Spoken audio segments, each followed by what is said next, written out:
Welcome to another soothing journey through the most tedious corners of history. Tonight, we'll explore the mind-numbingly dull lives of medieval farmers and other equally unexciting historical topics. If you're struggling to fall asleep, you've come to the right place. In this episode, we'll delve into the monotonous daily routines of peasant farmers, the endless toil of serfs, and the mind-numbing intricacies of feudal land management. We'll also examine the thrilling world of medieval crop rotation and the riveting details of manorial court proceedings. So settle in and prepare to be lulled to sleep by the most boring aspects of medieval life. From the tedious task of thrashing wheat to the endless waiting for crops to grow, we promise to make even the most restless mind drift off into a peaceful slumber. Remember, the more you try to stay awake, the faster you'll fall asleep.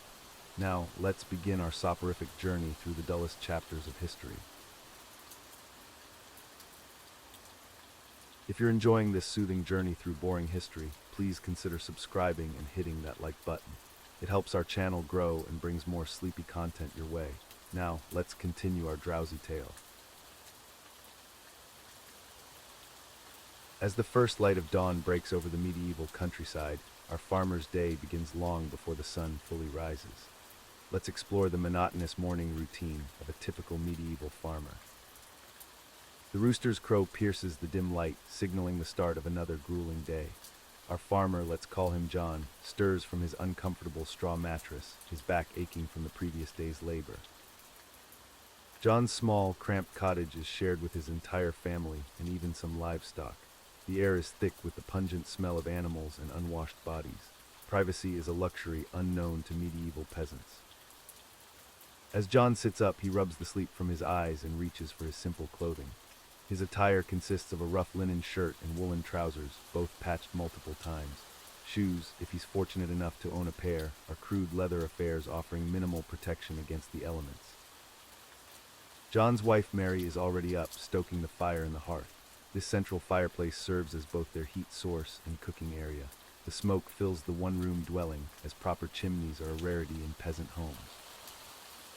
Before anything else, John and his family gather for a brief morning prayer. Religion plays a central role in medieval life, providing both structure and a glimmer of hope in their otherwise bleak existence. With prayers complete, it's time for the first meal of the day. Breakfast for a medieval farmer is far from the hearty affair we might imagine. Instead, John and his family break their fast with a meager portion of dark bread and perhaps some ale or small beer, a weaker, safer alternative to often contaminated water. As John chews the tough, coarse bread, he mentally prepares for the long day ahead. The concept of retirement or even a day off is foreign to him. Every day is a workday, with only religious holidays offering brief respite. With the first light now visible on the horizon, John steps outside his cottage. The air is crisp and dew clings to the grass. He takes a moment to relieve himself in the nearby midden heap, a pile of human and animal waste that serves as the village's primitive sewage system. John's first task of the day is to tend to the animals. He makes his way to the small barn attached to his cottage, where a cow, a few pigs, and some chickens await. The animals are not pets but vital resources, providing milk, eggs, and occasionally meat. He begins by milking the cow, a task that requires strength and patience. The fresh milk will be used for drinking and making simple cheese. Nothing goes to waste in a medieval household. Next, John feeds the animals with whatever scraps and forage he can provide. The pigs grunt appreciatively as he tosses them kitchen waste and fallen apples from the previous day. As he works, John keeps an eye on the sky. Weather prediction is crucial for a farmer, yet he has no sophisticated tools or forecasts to rely on. Instead, he must interpret the signs nature provides: the direction of the wind, the behavior of animals, the color of the sky. With the animals tended to, John grabs his tools and heads out to the fields. Medieval farming tools are simple and heavy: a wooden plow, perhaps with an iron tip if he's fortunate, a sickle for harvesting, and a heavy wooden fork for turning hay. The walk to the fields is not a short one. Medieval farming practices involve a system called the open field system, where a farmer's land is divided into strips scattered across the village's communal fields. This inefficient arrangement means John must walk considerable distances between his plots. As he trudges along the muddy path, John exchanges brief greetings with his neighbors. Despite the hardships, there's a strong sense of community among medieval villagers. They know their survival depends on mutual cooperation. Reaching his first strip of land, John begins the back-breaking work of plowing. Without the benefit of draft animals, he must push the heavy plow himself. The work is slow and exhausting, and John knows he'll spend hours at this task alone. As he works, John's mind wanders to the challenges ahead. Will the harvest be good this year? Will he be able to pay the Lord's taxes? What if disease strikes the village? These constant worries are the backdrop to every medieval farmer's life. The sun climbs higher in the sky, and John pauses briefly to wipe the sweat from his brow. There are no water breaks or snacks to look forward to. He'll work straight through until the midday meal. As John continues his labor, let's consider the bigger picture of medieval agriculture. The three-field system is the prevalent farming method, where fields are rotated between winter crops, spring crops, and fallow periods. This system, while an improvement over earlier methods, still results in low yields by modern standards. John's crops are limited to hardy varieties that can survive with minimal care. Wheat, barley, oats, and rye are common. Vegetables like cabbage, onions, and garlic might be grown in a small garden near the cottage. The medieval farmer's connection to the land is profound. John knows every inch of his fields intimately, which areas drain poorly, where the soil is richest, which spots are prone to weeds. This knowledge, passed down through generations, is his most valuable asset. As the morning wears on, John's muscles ache from the constant exertion. Yet he pushes on, knowing that every furrow plowed, every seed sown, is crucial for his family's survival. The life of a medieval farmer is one of constant toil, with little room for rest or leisure. And so, as the sun reaches its zenith, signaling the approach of the midday meal, we leave John to his labors.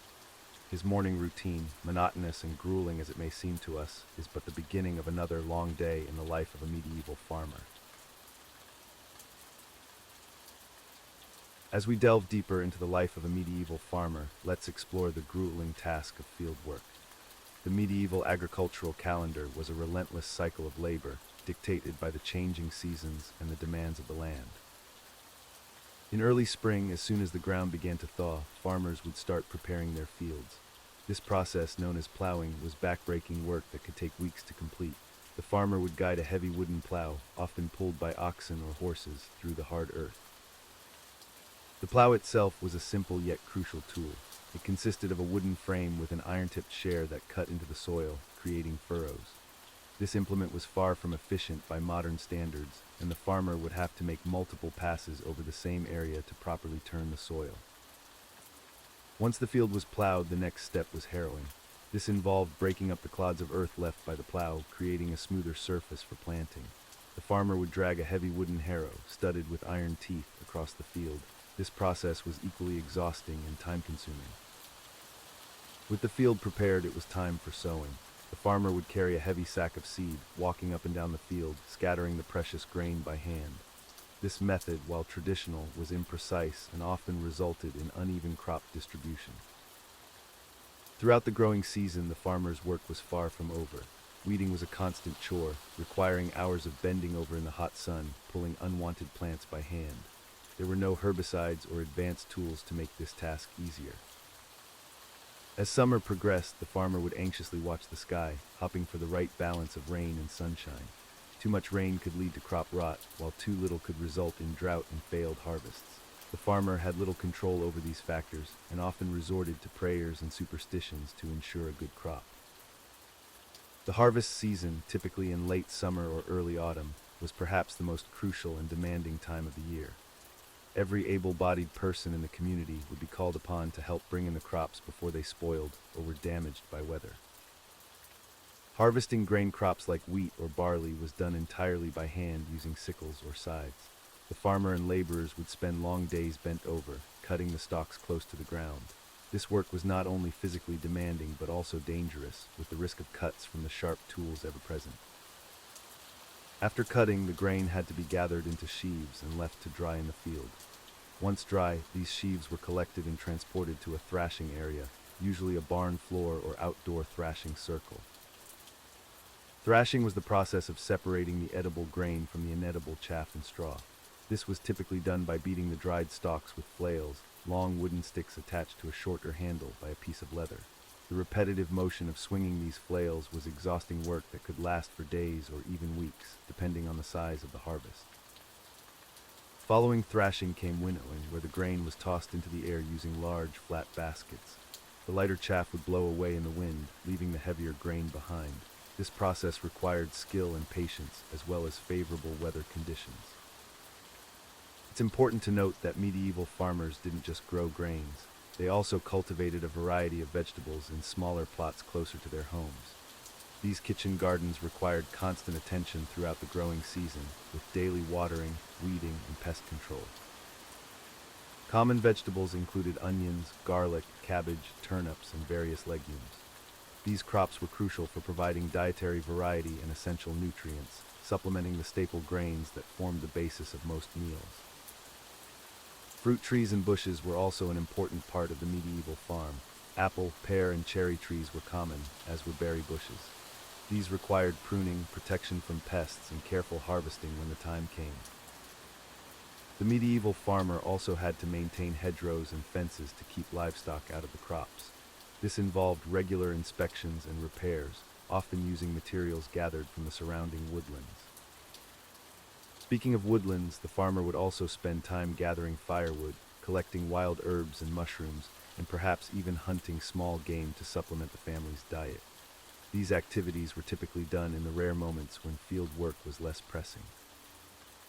As autumn turned to winter, the work didn't stop. This was the time for maintenance and repair of tools and equipment. The farmer would mend fences, repair buildings, and ensure that all was ready for the next growing season. Winter was also when much of the grain processing took place. Milling the grain into flour was a time-consuming process, often done with hand-powered quernstones in the farmer's own home. Larger quantities might be taken to a local water or windmill, where a portion of the grain would be kept as payment. Throughout all seasons, the medieval farmer had to be constantly vigilant against threats to their crops.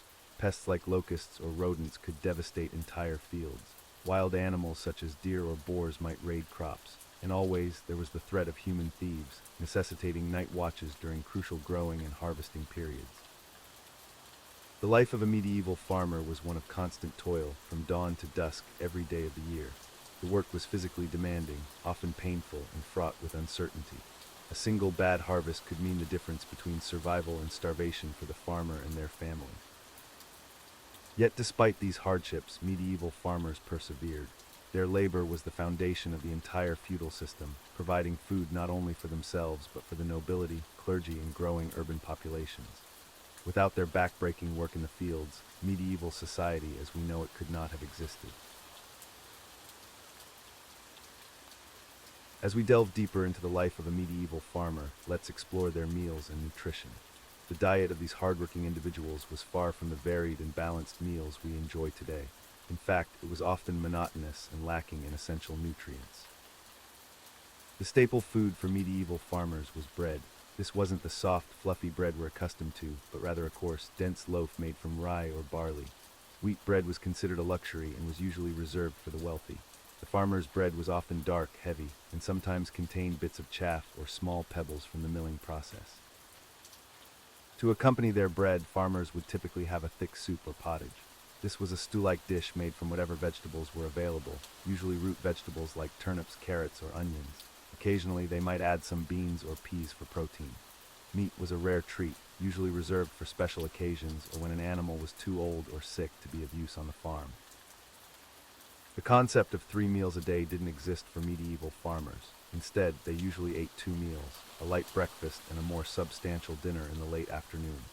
During the busy harvest season, they might have a small midday meal to keep their energy up for the grueling work in the fields.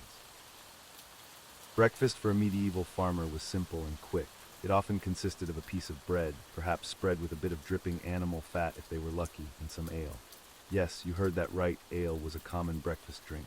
This wasn't the strong ale we know today, but a weaker version that was safer to drink than water, which was often contaminated. The main meal of the day, dinner, was eaten in the late afternoon after the day's work was done. This would typically be the pottage we mentioned earlier, served with bread. If the farmer had access to a small garden, there might be some seasonal vegetables added to the meal. In summer and autumn, wild berries or nuts might supplement their diet.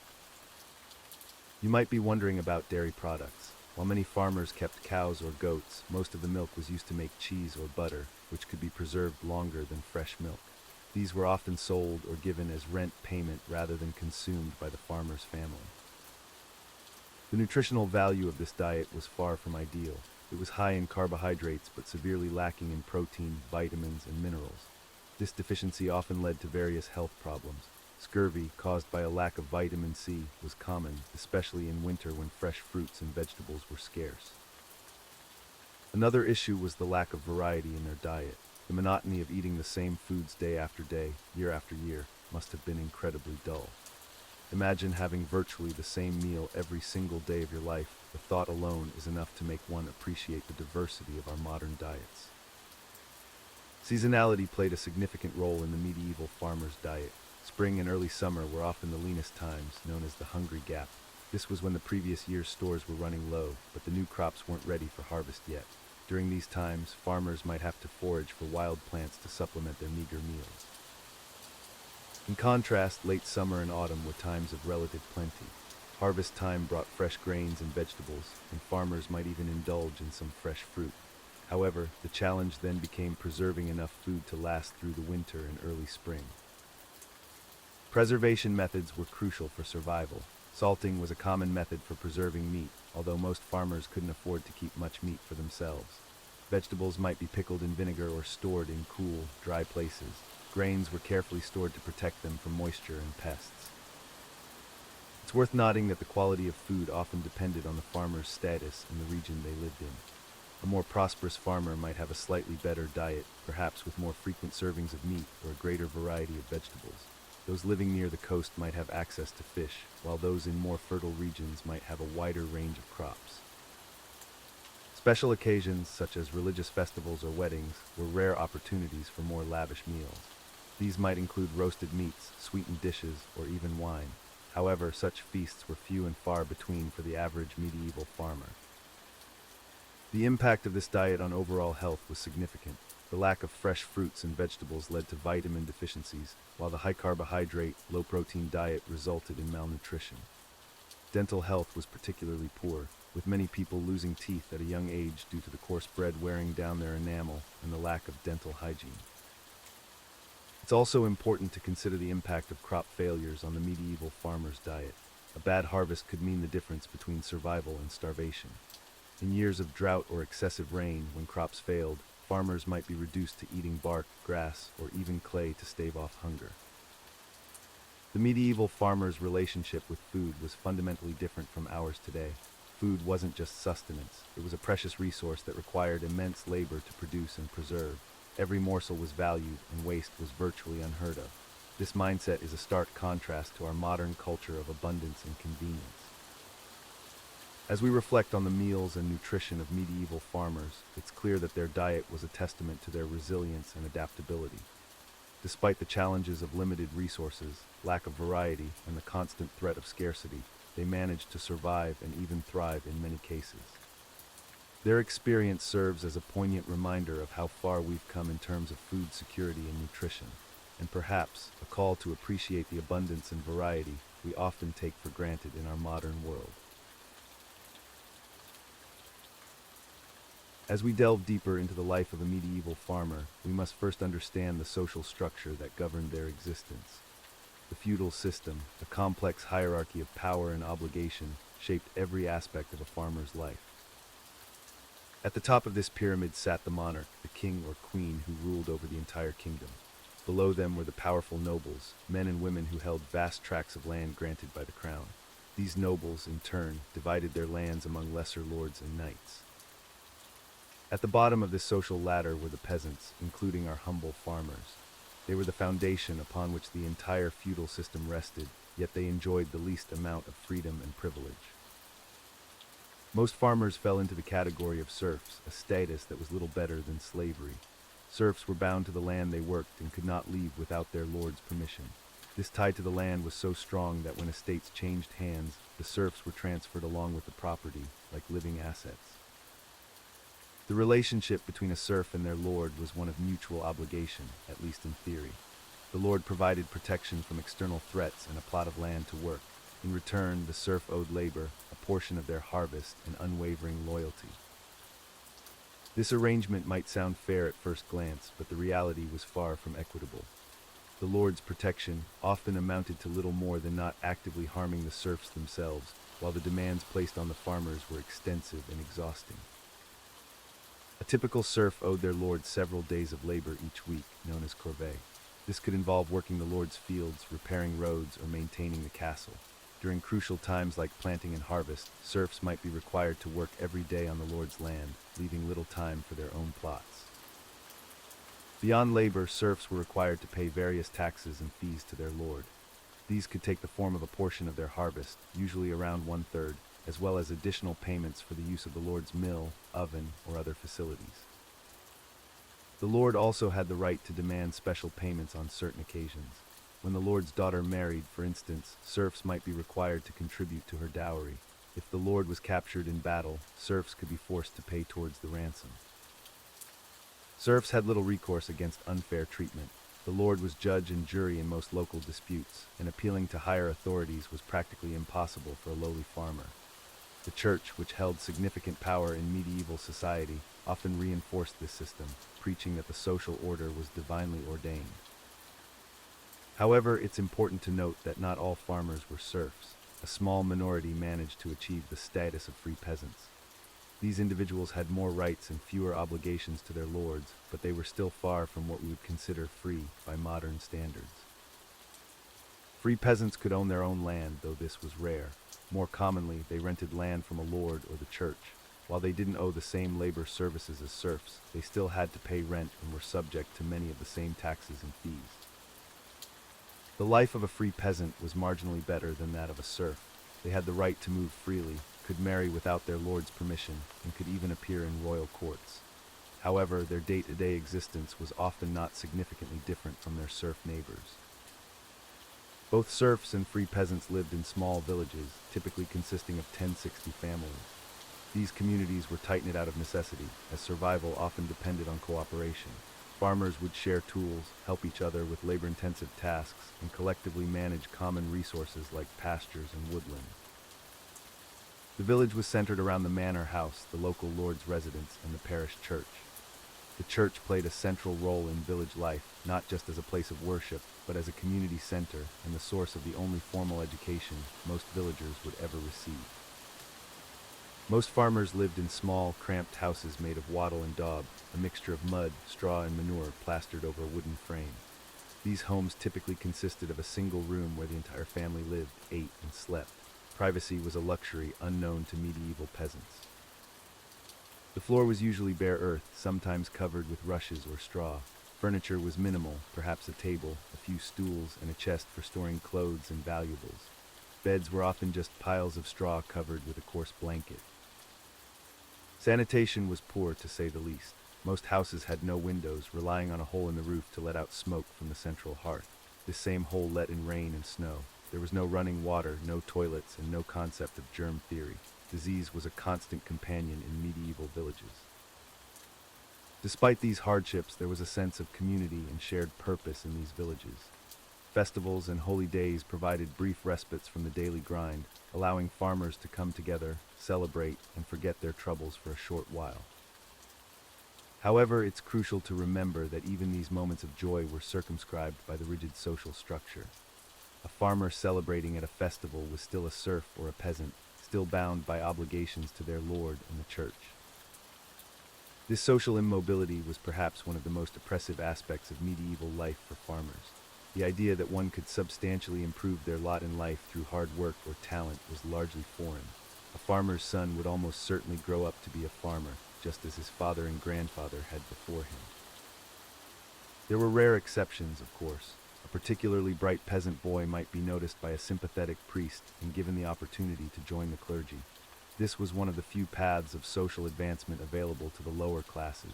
However, such occurrences were few and far between.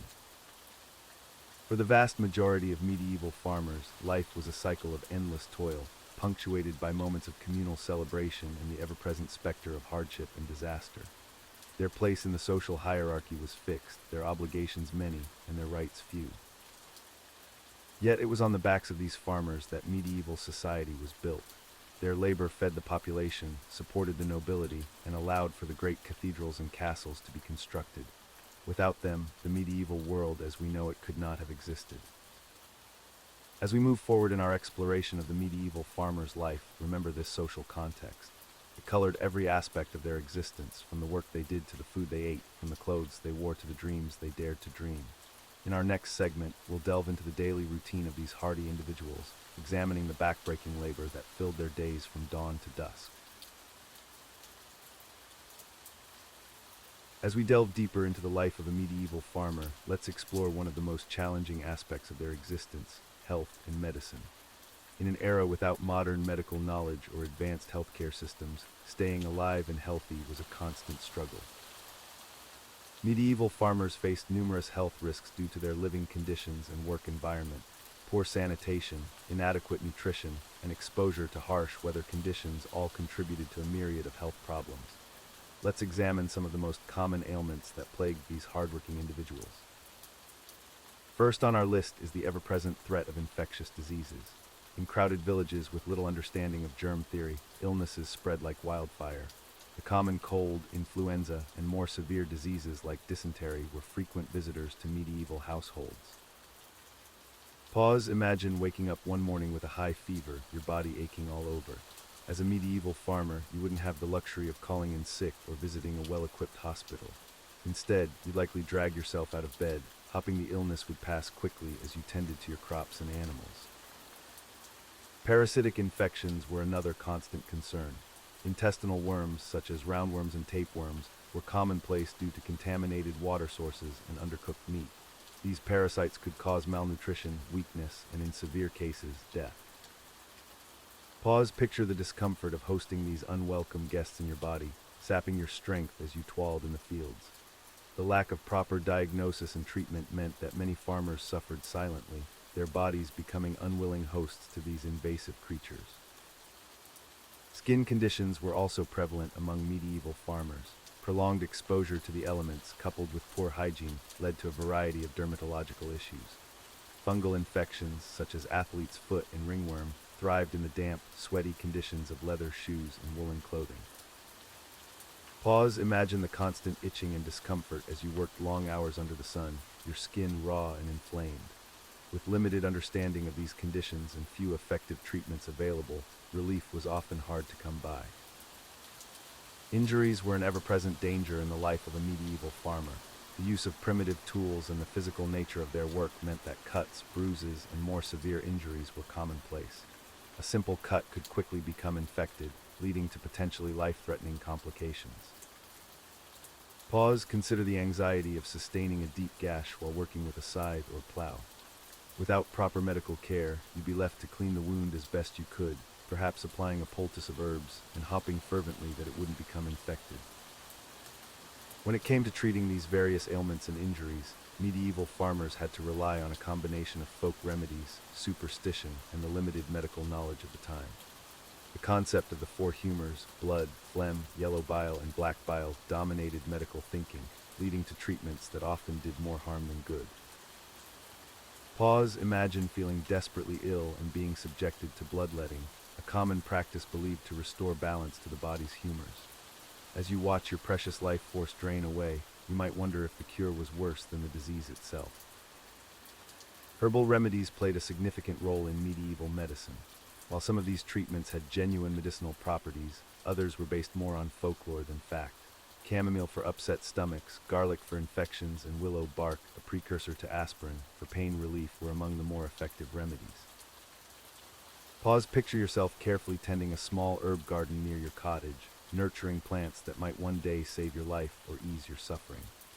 The knowledge of which herbs to use and how to prepare them would have been passed down through generations, a precious inheritance in a world with limited medical resources. For more severe ailments or injuries, medieval farmers might seek the help of local healers or barber surgeons. These practitioners, while often well-intentioned, had limited training and resources. Surgeries were performed without anesthesia or proper sterilization, making them extremely risky procedures. Imagine the terror of facing a necessary amputation, knowing that you'd be awake and aware throughout the entire agonizing process. The thought alone might be enough to make you reconsider seeking help for all but the most dire conditions. Religious beliefs also played a significant role in medieval healthcare. Many illnesses were attributed to divine punishment or demonic possession. Prayer, pilgrimage to holy sites, and the use of religious relics were common methods of seeking healing. Picture yourself making an arduous journey to a nearby shrine, your body weak from illness, but your spirit buoyed by the hope of a miraculous cure. The intersection of faith and medicine was a defining characteristic of healthcare in the medieval period. The lack of understanding about nutrition also contributed to health problems among medieval farmers. While they had access to fresh produce from their fields, their diets were often imbalanced and lacking in essential nutrients. This led to conditions such as scurvy, rickets, and other deficiency diseases. Imagine the confusion and frustration of watching your teeth loosen and your gums bleed, unaware that a simple change in diet could prevent these symptoms of scurvy. The connection between nutrition and health was poorly understood, leaving many to suffer from easily preventable conditions. Mental health was another area where medieval understanding fell short. Conditions such as depression, anxiety, and more severe mental illnesses were often attributed to supernatural causes or moral failings. Treatment could range from prayer and fasting to more extreme measures like exorcism. Consider the isolation and fear experienced by those struggling with mental health issues in a society that lacked the vocabulary or understanding to address their suffering.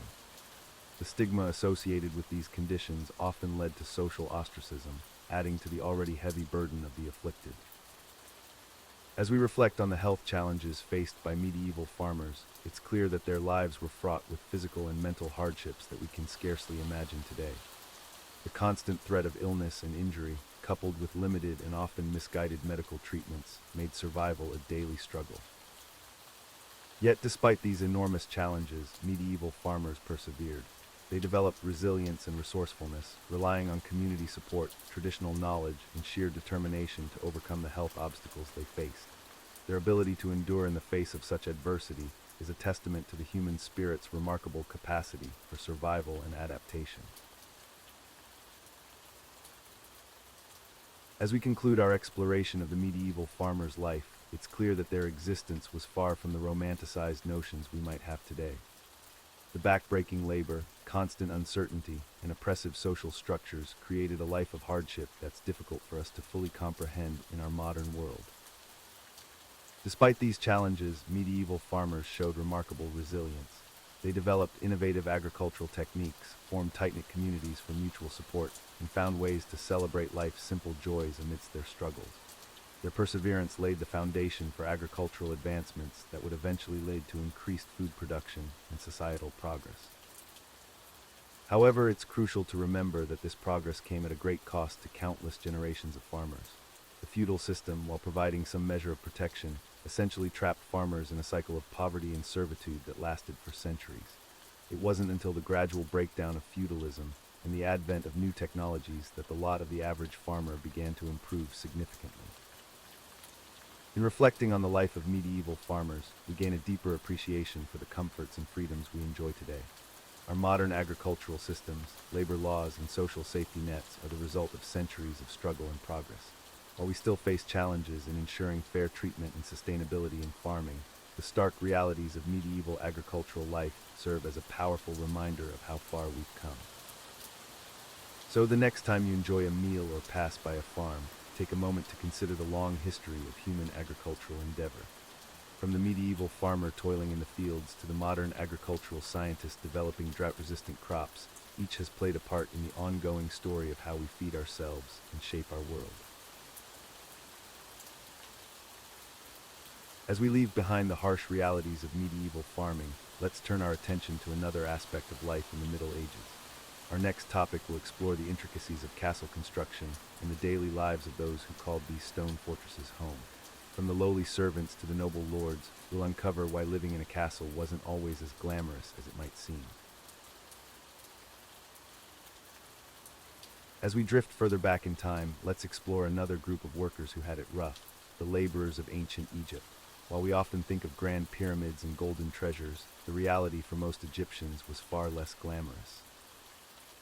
Ancient Egyptian society was highly stratified, with a small elite ruling over a vast population of farmers, craftsmen, and laborers. The majority of Egyptians lived simple lives, working long hours in harsh conditions to support the elaborate lifestyles of the pharaohs and nobles. Let's start with the farmers, who made up the largest portion of the population. Unlike their medieval counterparts we discussed earlier, ancient Egyptian farmers had to contend with a unique set of challenges posed by the Nile River.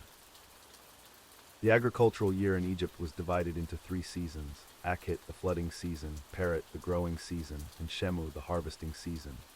During Akhit, from June to September, the Nile would flood, covering the farmlands with nutrient-rich silt.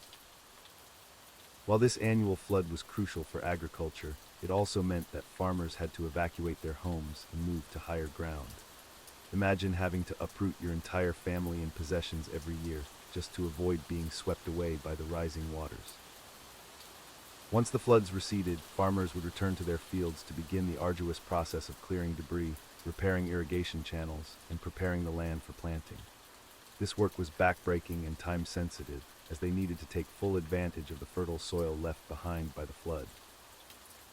The main crops grown were wheat, barley, and flax. Farmers used simple tools like wooden plows pulled by oxen, hoes, and sickles.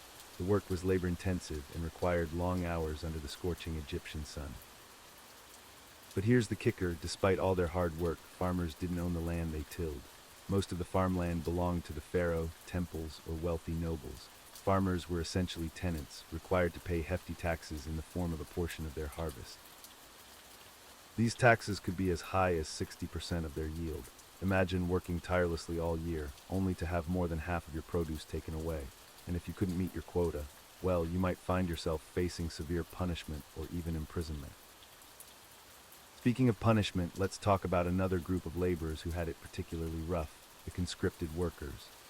These were ordinary Egyptians who were periodically called upon to work on large-scale construction projects like building temples, palaces, or yes, those famous pyramids. Contrary to popular belief, the pyramids weren't built by slaves, but by a mix of skilled artisans and these conscripted laborers. While the skilled workers were paid and respected, the conscripted laborers essentially performed forced labor. These conscription periods could last for months, during which workers were separated from their families and subjected to grueling conditions. They lived in temporary camps near the construction sites, working long hours in the blistering heat. The work was dangerous, with accidents and injuries being common. Large stone blocks could crush limbs, dust inhalation led to respiratory problems, and the constant strain on the body caused numerous health issues. And let's not forget about the ever-present risk of heat stroke under the merciless Egyptian sun. But it wasn't just the farmers and conscripted laborers who had it tough. Let's consider the life of a typical craftsman in ancient Egypt. While they were more skilled than the average laborer, their lives were far from easy. Craftsmen like carpenters, potters, and metalworkers often lived in crowded urban areas, working in small, poorly ventilated workshops. The conditions were often hazardous, with toxic fumes from metals and glazes, and the constant risk of injuries from tools and equipment. Many craftsmen were organized into guilds, which provided some protection and stability. However, they were still subject to the whims of their patrons, often working long hours to meet demanding deadlines for temples, nobles, or the royal court. One particularly grueling craft was that of the stonemason. These skilled workers were responsible for cutting and shaping the massive stone blocks used in construction. They used copper chisels and bronze saws with jeweled teeth, tools that were effective but required immense physical effort to use. Imagine spending your days in a quarry, under the scorching sun, painstakingly cutting enormous blocks of limestone or granite. The work was slow, physically demanding, and incredibly precise. A single mistake could ruin a block that took days or weeks to prepare. And let's not forget about the workers in ancient Egypt's numerous mines and quarries. These were perhaps some of the worst jobs in the ancient world. Miners would be sent deep into the earth to extract precious metals and stones, working in dark, cramped, and poorly ventilated shafts. The conditions in these mines were appalling. Workers faced constant dangers from cave-ins, toxic fumes, and extreme heat. Many suffered from lung diseases due to inhaling rock dust, while others developed painful physical deformities from the awkward positions they had to maintain while working. To make matters worse, many of these miners were prisoners or slaves, forced to work until they literally dropped from exhaustion. The life expectancy for these workers was tragically short, with many succumbing to accidents or health issues within just a few years. Even for those who weren't in such extreme conditions, daily life in ancient Egypt was a constant struggle against nature. The heat was oppressive, with temperatures regularly soaring above 100 degrees F, 38 degrees C. Sandstorms could whip up without warning, blinding workers and making any outdoor activity nearly impossible. Diseases were rampant, with parasites like schistosomiasis spread through contaminated water, affecting a large portion of the population. Malnutrition was common, especially among the lower classes, leading to a host of health problems and reduced life expectancy. Despite the popular image of ancient Egyptians being obsessed with cleanliness and hygiene, the reality for most laborers was quite different. Access to clean water for bathing was limited, and the close living quarters in worker villages were breeding grounds for pests and diseases. Let's not forget about the constant threat of political instability and foreign invasion. While the pharaohs built massive monuments to their own glory, ordinary Egyptians often bore the brunt of warfare, either as conscripted soldiers or as victims when their lands were ravaged by invading armies. In times of drought or poor floods, which happened periodically, the situation for laborers became even more desperate. Food shortages could lead to famine, and the government's primary concern was always to maintain supplies for the elite and the military, often at the expense of the common people. So as we drift off to sleep, let's reflect on the lives of these ancient Egyptian laborers. While their civilization left behind awe-inspiring monuments and intricate art, the daily reality for most was one of hardship, toil, and struggle. It serves as a reminder that behind every great civilization are the unnamed masses whose sweat and sacrifice built the wonders we admire today. As we drift further into the annals of history, let's turn our attention to another group of laborers whose lives were far from glamorous, the workers who built the great pyramids of ancient Egypt. While these monumental structures have captivated our imaginations for millennia, the daily lives of those who constructed them were filled with hardship and toil. Contrary to popular belief, the pyramids were not built by slaves, but by a mixture of skilled artisans and temporary workers, many of whom were farmers who worked on the pyramids during the annual Nile flood when their fields were submerged. These workers lived in nearby purpose-built villages, leaving behind their families for months at a time. The work itself was grueling and dangerous. Workers would quarry massive limestone blocks, each weighing several tons, using copper chisels and bronze saws. These blocks would then be transported to the construction site using wooden rollers and sleds. The sheer physical exertion required for these tasks is difficult to comprehend in our modern age of machinery. The ancient Egyptians didn't have the wheel during the Old Kingdom period when the Great Pyramids were built, making the transportation of materials even more challenging. Workers would drag enormous stone blocks across the desert, likely using ramps and levers to maneuver them into place. This backbreaking labor would continue day after day under the scorching Egyptian sun. The diet of these workers, while better than that of the average Egyptian, was still far from luxurious. Archaeological evidence suggests they subsisted mainly on bread and beer, supplemented with vegetables like onions and garlic. Meat was a rare treat, usually reserved for special occasions or as payment for completing particularly difficult tasks. Living conditions in the workers' villages were cramped and basic. Excavations have revealed small, mud-brick houses where laborers would sleep after long days of work. These dwellings were often shared by multiple workers, offering little in the way of privacy or comfort. Despite the difficult conditions, skeletal remains from worker cemeteries show signs of medical treatment, including amputations and even brain surgery.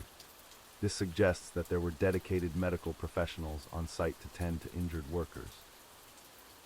However, accidents were common, and many workers suffered from chronic health issues.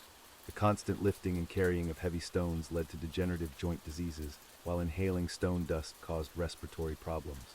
Broken bones and crushed limbs were occupational hazards, and many workers likely died from their injuries or complications arising from them. The hierarchy among the workers was strict and well-defined. At the top were the skilled craftsmen and overseers, who enjoyed better living conditions and more respect. Below them were the temporary workers and unskilled laborers who performed the most physically demanding tasks. This social stratification was reflected in everything from housing arrangements to burial practices. Work on the pyramids was not year-round but seasonal, coinciding with the annual flooding of the Nile. During this time, when farming was impossible, Many agricultural workers would travel to the pyramid sites to earn extra income and contribute to these massive national projects. This system allowed for the mobilization of a large workforce without disrupting the agricultural economy that was vital to ancient Egypt's survival.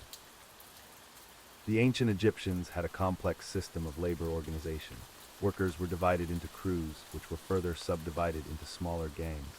Each group had specific responsibilities and targets to meet. This level of organization was crucial for managing the enormous logistical challenge of pyramid construction.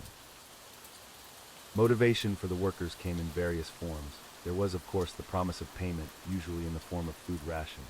But equally important was the sense of religious duty and national pride. The pharaoh was considered a living god, and contributing to his eternal resting place was seen as a sacred task that would bring divine favor. Despite the hardships, there's evidence that the workers took pride in their work. Graffiti found in closed chambers of the pyramids suggests that work crews competed with each other, boasting about their achievements and naming themselves after the pharaoh, such as the Drunkards of Menkora or the Friends of Khufu gang. The construction of a pyramid was not just a feat of engineering, but also a massive economic undertaking. It required a complex supply chain to provide not only building materials, but also food, clothing, and tools for the thousands of workers involved. This stimulated various industries and crafts throughout ancient Egypt.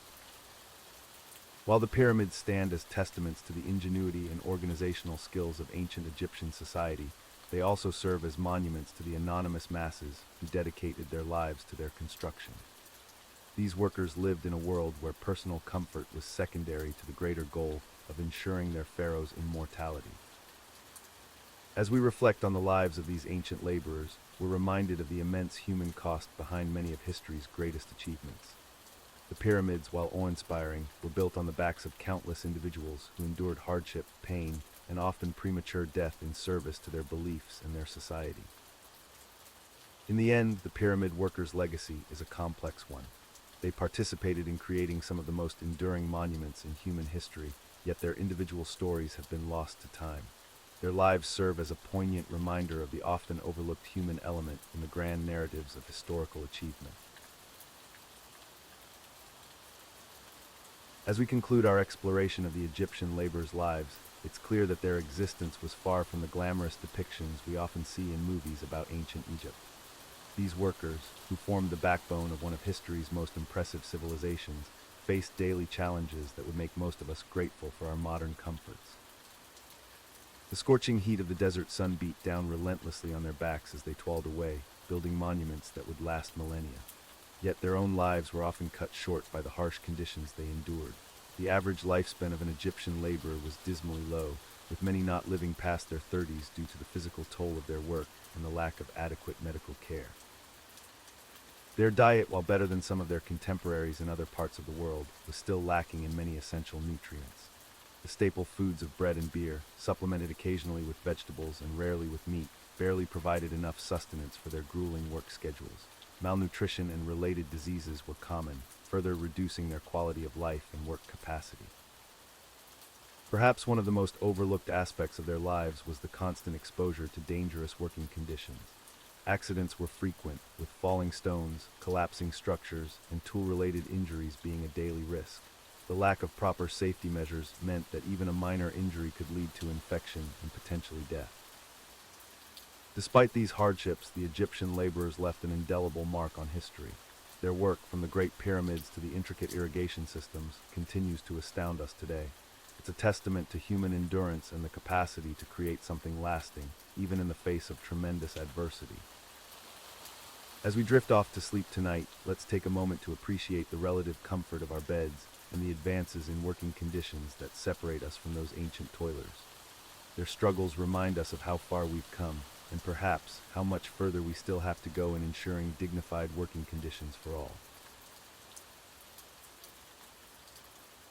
As we leave behind the hardships of medieval farming, let's shift our focus to another aspect of life in the Middle Ages. Our next topic will explore the fascinating yet often overlooked world of medieval trade and commerce. From bustling marketplaces to treacherous trade routes, we'll uncover how goods and ideas flowed across the medieval landscape, shaping economies and cultures along the way. As we forge ahead in our journey through the mundane aspects of medieval life, let's hammer out the details of another crucial occupation, the blacksmith. While often romanticized in modern media, the daily grind of a medieval blacksmith was far from glamorous. Blacksmiths were essential to medieval society, crafting and repairing tools, weapons, and various metal objects. However, their lives were filled with long hours, intense physical labor, and numerous health hazards. Let's explore why being a medieval blacksmith wasn't as cool as it might sound. First, let's consider the workspace. A typical blacksmith's forge was a dark, smoky, and oppressively hot environment. The constant exposure to extreme temperatures was not only uncomfortable but also dangerous. Blacksmiths often suffered from heat exhaustion and dehydration, especially during the sweltering summer months. The air in the forge was thick with smoke and metal particles, leading to respiratory issues over time. Without proper ventilation or protective gear, blacksmiths frequently developed lung problems, including a condition known as blacksmith's lung, similar to modern-day pneumoconiosis. The physical demands of the job were immense. Blacksmiths spent hours on end swinging heavy hammers, bending over hot forges, and manipulating metal. This repetitive strain led to chronic back pain, shoulder injuries, and arthritis in later years.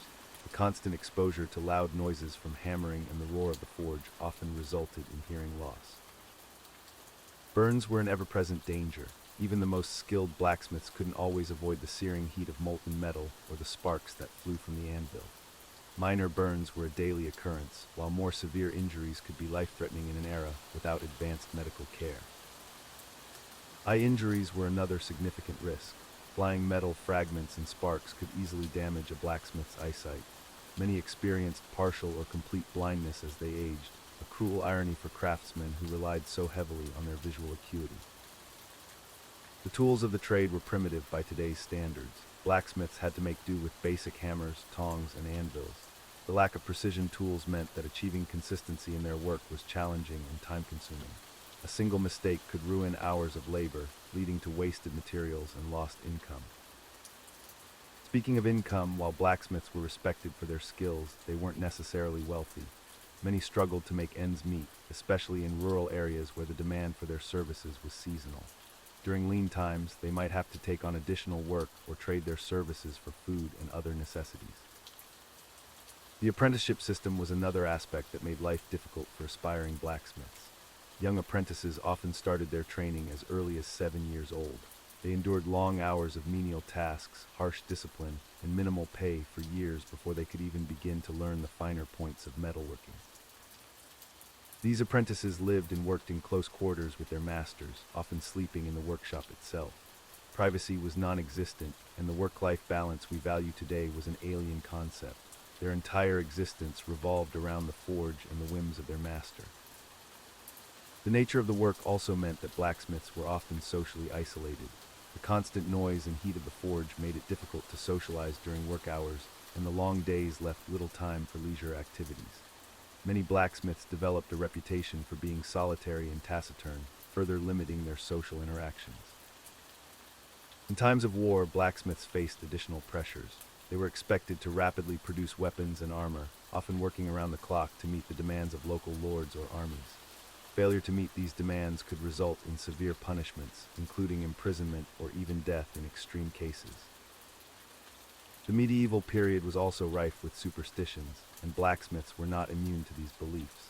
Some people viewed the blacksmith's ability to transform metal as a form of magic or sorcery. While this could sometimes work in their favor, it also made them targets of suspicion during times of hardship or when unexplained events occurred in the community. Environmental concerns, though not recognized as such at the time, were another downside of the blacksmith's trade. The constant burning of charcoal for the forge contributed to local deforestation. In some areas, blacksmiths were required to relocate their forges outside of town limits due to the smoke and fire hazards they posed. The seasonal nature of the work added another layer of difficulty. While there was always some demand for metalwork, many tasks were tied to the agricultural calendar. This meant feast or famine in terms of workload, with long periods of intense labor followed by quieter times when income might be scarce. Innovation in metalworking techniques was slow and often discouraged. The guild system, while providing some protections for blacksmiths, also stifled creativity and technological advancement. Deviating from established methods could result in expulsion from the guild, effectively ending a blacksmith's career. As if the physical and economic challenges weren't enough, medieval blacksmiths also had to contend with the general hardships of the era. Plague, famine, and warfare affected them just as much as any other member of society. A bad harvest or a marauding army could destroy years of hard work in an instant. In conclusion, while the role of the blacksmith was undoubtedly important in medieval society, the reality of their daily lives was far from glamorous. The combination of physical dangers, health risks, economic uncertainties, and social challenges made it a difficult and often thankless profession. So the next time you romanticize the idea of being a medieval blacksmith, remember the harsh realities that came with the job. It's enough to make you appreciate the relative comfort and safety of modern occupations, isn't it? As we forge ahead in our exploration of medieval professions, let's hammer out the details of what it was like to be a blacksmith's apprentice in the Middle Ages. The rhythmic clanging of metal on metal and the hiss of hot iron meeting cool water might sound romantic to our modern ears, but the reality was far less glamorous. Blacksmithing was a crucial trade in medieval society, producing everything from nails and horseshoes to weapons and armor. Apprentices typically began their journey into this fiery profession around the age of 12 or 14, committing to a grueling 7-year apprenticeship under a master blacksmith. The day of a blacksmith's apprentice began well before dawn. As the roosters crowed, young apprentices would stumble out of their simple beds, often nothing more than a pile of straw in the corner of the workshop. Their first task, lighting the forge. This wasn't as simple as flicking a switch. It involved carefully layering fuel and coaxing the flames to life. Once the forge was roaring, apprentices would begin their daily chores. These tasks were far from the skilled work they aspired to do. Instead, they spent countless hours pumping the bellows to keep the fire hot, fetching water, and cleaning the workshop. The air was thick with smoke and the acrid smell of hot metal, making every breath a challenge. As they progressed in their training, apprentices would be allowed to assist in more complex tasks. However, this often meant hours of monotonous work, such as holding pieces of hot metal steady while the master shaped them, or repeatedly striking a piece with a hammer under the master's direction. The work was physically demanding and potentially dangerous. Burns were an everyday occurrence for apprentices. The constant handling of hot metal meant that their hands were often covered in small burns and calluses. More severe injuries were not uncommon. A moment's distraction could result in a shower of sparks in the eyes or a misplaced hammer blow crushing fingers. The tools of the trade were heavy and unwieldy for young apprentices. Hammers, tongs, and anvils were designed for adult men, not growing boys. This led to chronic pain and physical strain that would often plague blacksmiths for the rest of their lives. Back problems, shoulder injuries, and arthritis were considered occupational hazards. Despite the hardships, becoming a blacksmith's apprentice was considered a respectable path. It offered the promise of a stable career and the potential to become a master craftsman. However, the journey was long and arduous. Apprentices were bound to their masters by strict contracts, often living under their roof and subject to their discipline. The relationship between master and apprentice was complex. While some masters were kind and patient teachers, others were harsh taskmasters who saw their apprentices as little more than cheap labor. Apprentices were expected to be obedient and hardworking, with punishments for laziness or mistakes ranging from verbal abuse to physical discipline. Education for apprentices was primarily hands-on. There were no textbooks or formal classes. Instead, they learned by watching, listening, and doing. This meant that progress could be slow and frustrating. It might take years before an apprentice was trusted to create even simple items independently. The daily diet of a blacksmith's apprentice was basic and often insufficient for the physical demands of the job. Meals typically consisted of coarse bread, pottage, a thick vegetable soup, and small amounts of meat or fish when available. The intense heat of the forge meant that apprentices needed to consume large quantities of water to avoid dehydration. Personal hygiene was a challenge in the smoky, sooty environment of the forge. Apprentices often went days without bathing, their skin and clothes blackened by soot and sweat. This, combined with the physically demanding nature of the work, meant that blacksmiths and their apprentices were often easily identifiable by their appearance and smell. As apprentices progressed in their training, they would begin to learn the finer points of metalworking. This included understanding the properties of different metals, how to achieve the right temperature for various tasks, and the techniques for shaping metal into complex forms. However, mastering these skills took years of practice and countless failures. One of the most challenging aspects of the apprenticeship was learning to read the color of heated metal. Different colors indicated different temperatures, which were crucial for various metalworking processes. Misreading these colors could result in ruined work or dangerous situations. The long hours and physical demands of the job meant that apprentices had little time for leisure or socializing. Their world revolved around the forge, with little opportunity to experience the broader medieval society. This isolation could be particularly difficult for young apprentices, separated from their families and childhood friends. Despite the hardships, there were moments of satisfaction for apprentices. The first time they successfully shaped a horseshoe or forged a knife blade would be a source of immense pride. These small victories kept them going through the long years of training. As apprentices neared the end of their 7-year term, they would begin to prepare for their final test, creating a masterpiece. This was a complex piece of metalwork that would demonstrate all the skills they had learned. Successfully completing this test would mark their transition from apprentice to journeyman. Becoming a journeyman was a significant milestone, but it didn't mark the end of their education. Journeymen were expected to travel, working for different masters to broaden their skills and knowledge. Only after several years as a journeyman could they hope to become masters themselves. The life of a medieval blacksmith's apprentice was one of hard work, physical hardship, and slow, incremental progress. It required dedication, resilience, and a willingness to endure years of difficult conditions. While it offered the promise of a respected trade, the path to mastery was long and fraught with challenges. As we cool down our exploration of blacksmith apprentices, let's remember that their struggles and perseverance helped shape the medieval world, quite literally. Their work was fundamental to the functioning of society, from the humble nail to the knight's sword. In our next segment, we'll turn our attention to another often overlooked aspect of medieval life. As we conclude our exploration of medieval blacksmiths, it's clear that their role was far more complex and demanding than we might initially imagine. These skilled craftsmen were not just mere workers, but essential pillars of medieval society, contributing to everything from agriculture to warfare. Despite their importance, blacksmiths faced numerous challenges. The intense heat of the forge, coupled with the physical demands of hammering and shaping metal, took a severe toll on their bodies.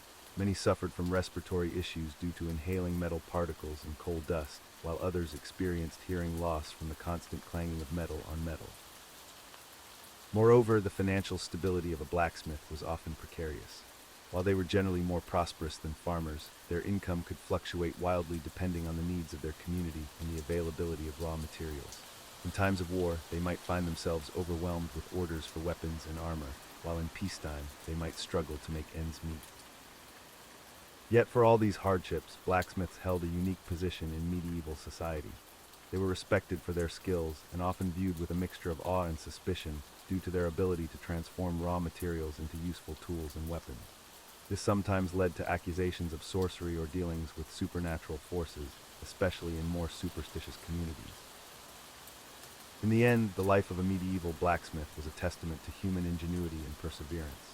These unsung heroes of history played a crucial role in shaping the medieval world, quite literally forging the tools and weapons that built empires and toppled kingdoms. Their legacy lives on in the countless artifacts that have survived the centuries, silent witnesses to the skill and dedication of these remarkable craftsmen. As we move forward in our journey through boring history, remember that even the most mundane aspects of life in the past were often fraught with challenges and complexities that we can scarcely imagine today. The medieval blacksmith story is just one of many that remind us of the resilience and ingenuity of our ancestors. As we conclude our exploration of the medieval farmer's arduous life, we find ourselves pondering the broader tapestry of history. The struggles of these agricultural workers were but one thread in the complex fabric of medieval society. Now, let us shift our focus to another equally fascinating aspect of life in the Middle Ages. Prepare to delve into the intriguing world of medieval medicine, where superstition often trumped science. As we sail through the mists of time, let's dock our longship in the world of Viking daily life. Contrary to popular belief, not all Vikings were seafaring raiders. Many were farmers, craftsmen, and traders, living lives that were both ordinary and extraordinary. Viking society was primarily agrarian, with most people living in rural settlements. The typical Viking farm, or garder, was a self-sufficient unit, often surrounded by a fence or low stone wall. At the center stood the longhouse, a multi-purpose building that served as both living quarters and shelter for livestock during harsh winters. The longhouse was usually constructed of wood, with a thatched roof and walls insulated with turf. Inside, a central hearth provided warmth and light, while smoke escaped through a hole in the roof. Families slept on raised platforms along the walls, with animal pens often occupying one end of the structure.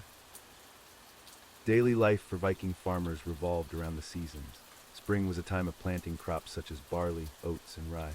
They also cultivated vegetables like cabbage, onions, and peas in small garden plots. Summer meant tending to crops, repairing tools and buildings, and preparing for the harvest. Autumn was the busiest season, with crops to be harvested and preserved for the long winter ahead. Grains were dried and stored, while meat was salted or smoked. Winter brought a slower pace, with indoor activities like weaving, woodworking, and repairing equipment taking precedence. Viking women played a crucial role in daily life. They were responsible for managing the household, preparing food, making clothing, and caring for children.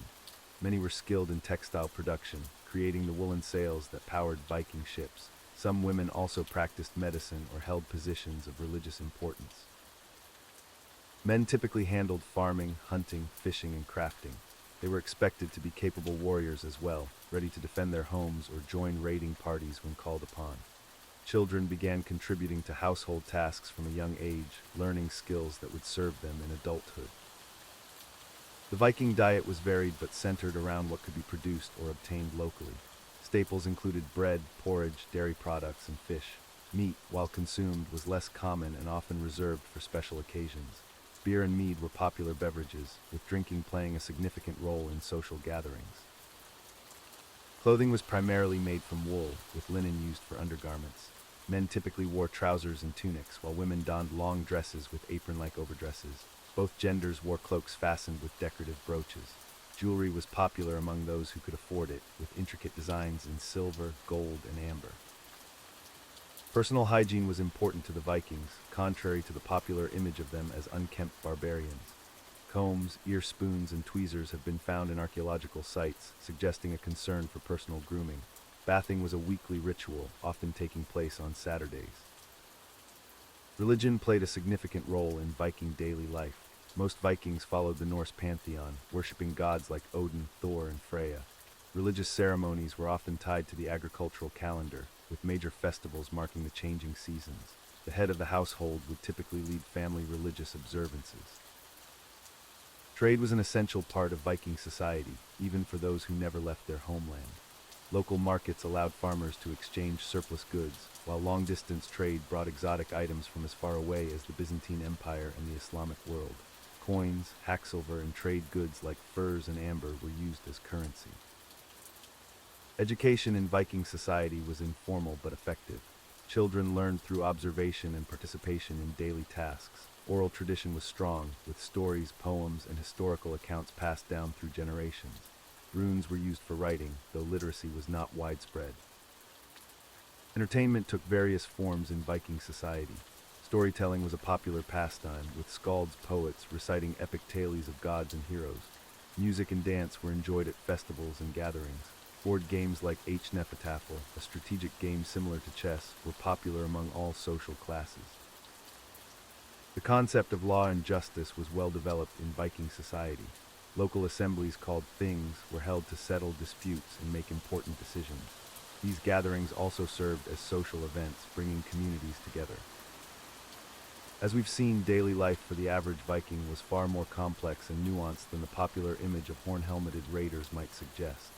It was a life of hard work, close-knit communities, and rich traditions, a tapestry of experiences that shaped one of history's most fascinating cultures. From the smoky interiors of longhouses to the windswept fields of Scandinavia, the Vikings carved out a unique way of life that continues to captivate our imagination.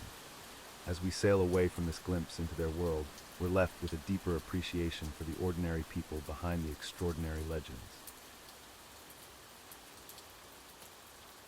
As we sail through the annals of history, our journey takes us to the frigid waters of the North Atlantic, where we encounter the fearsome and fascinating world of Viking seafaring.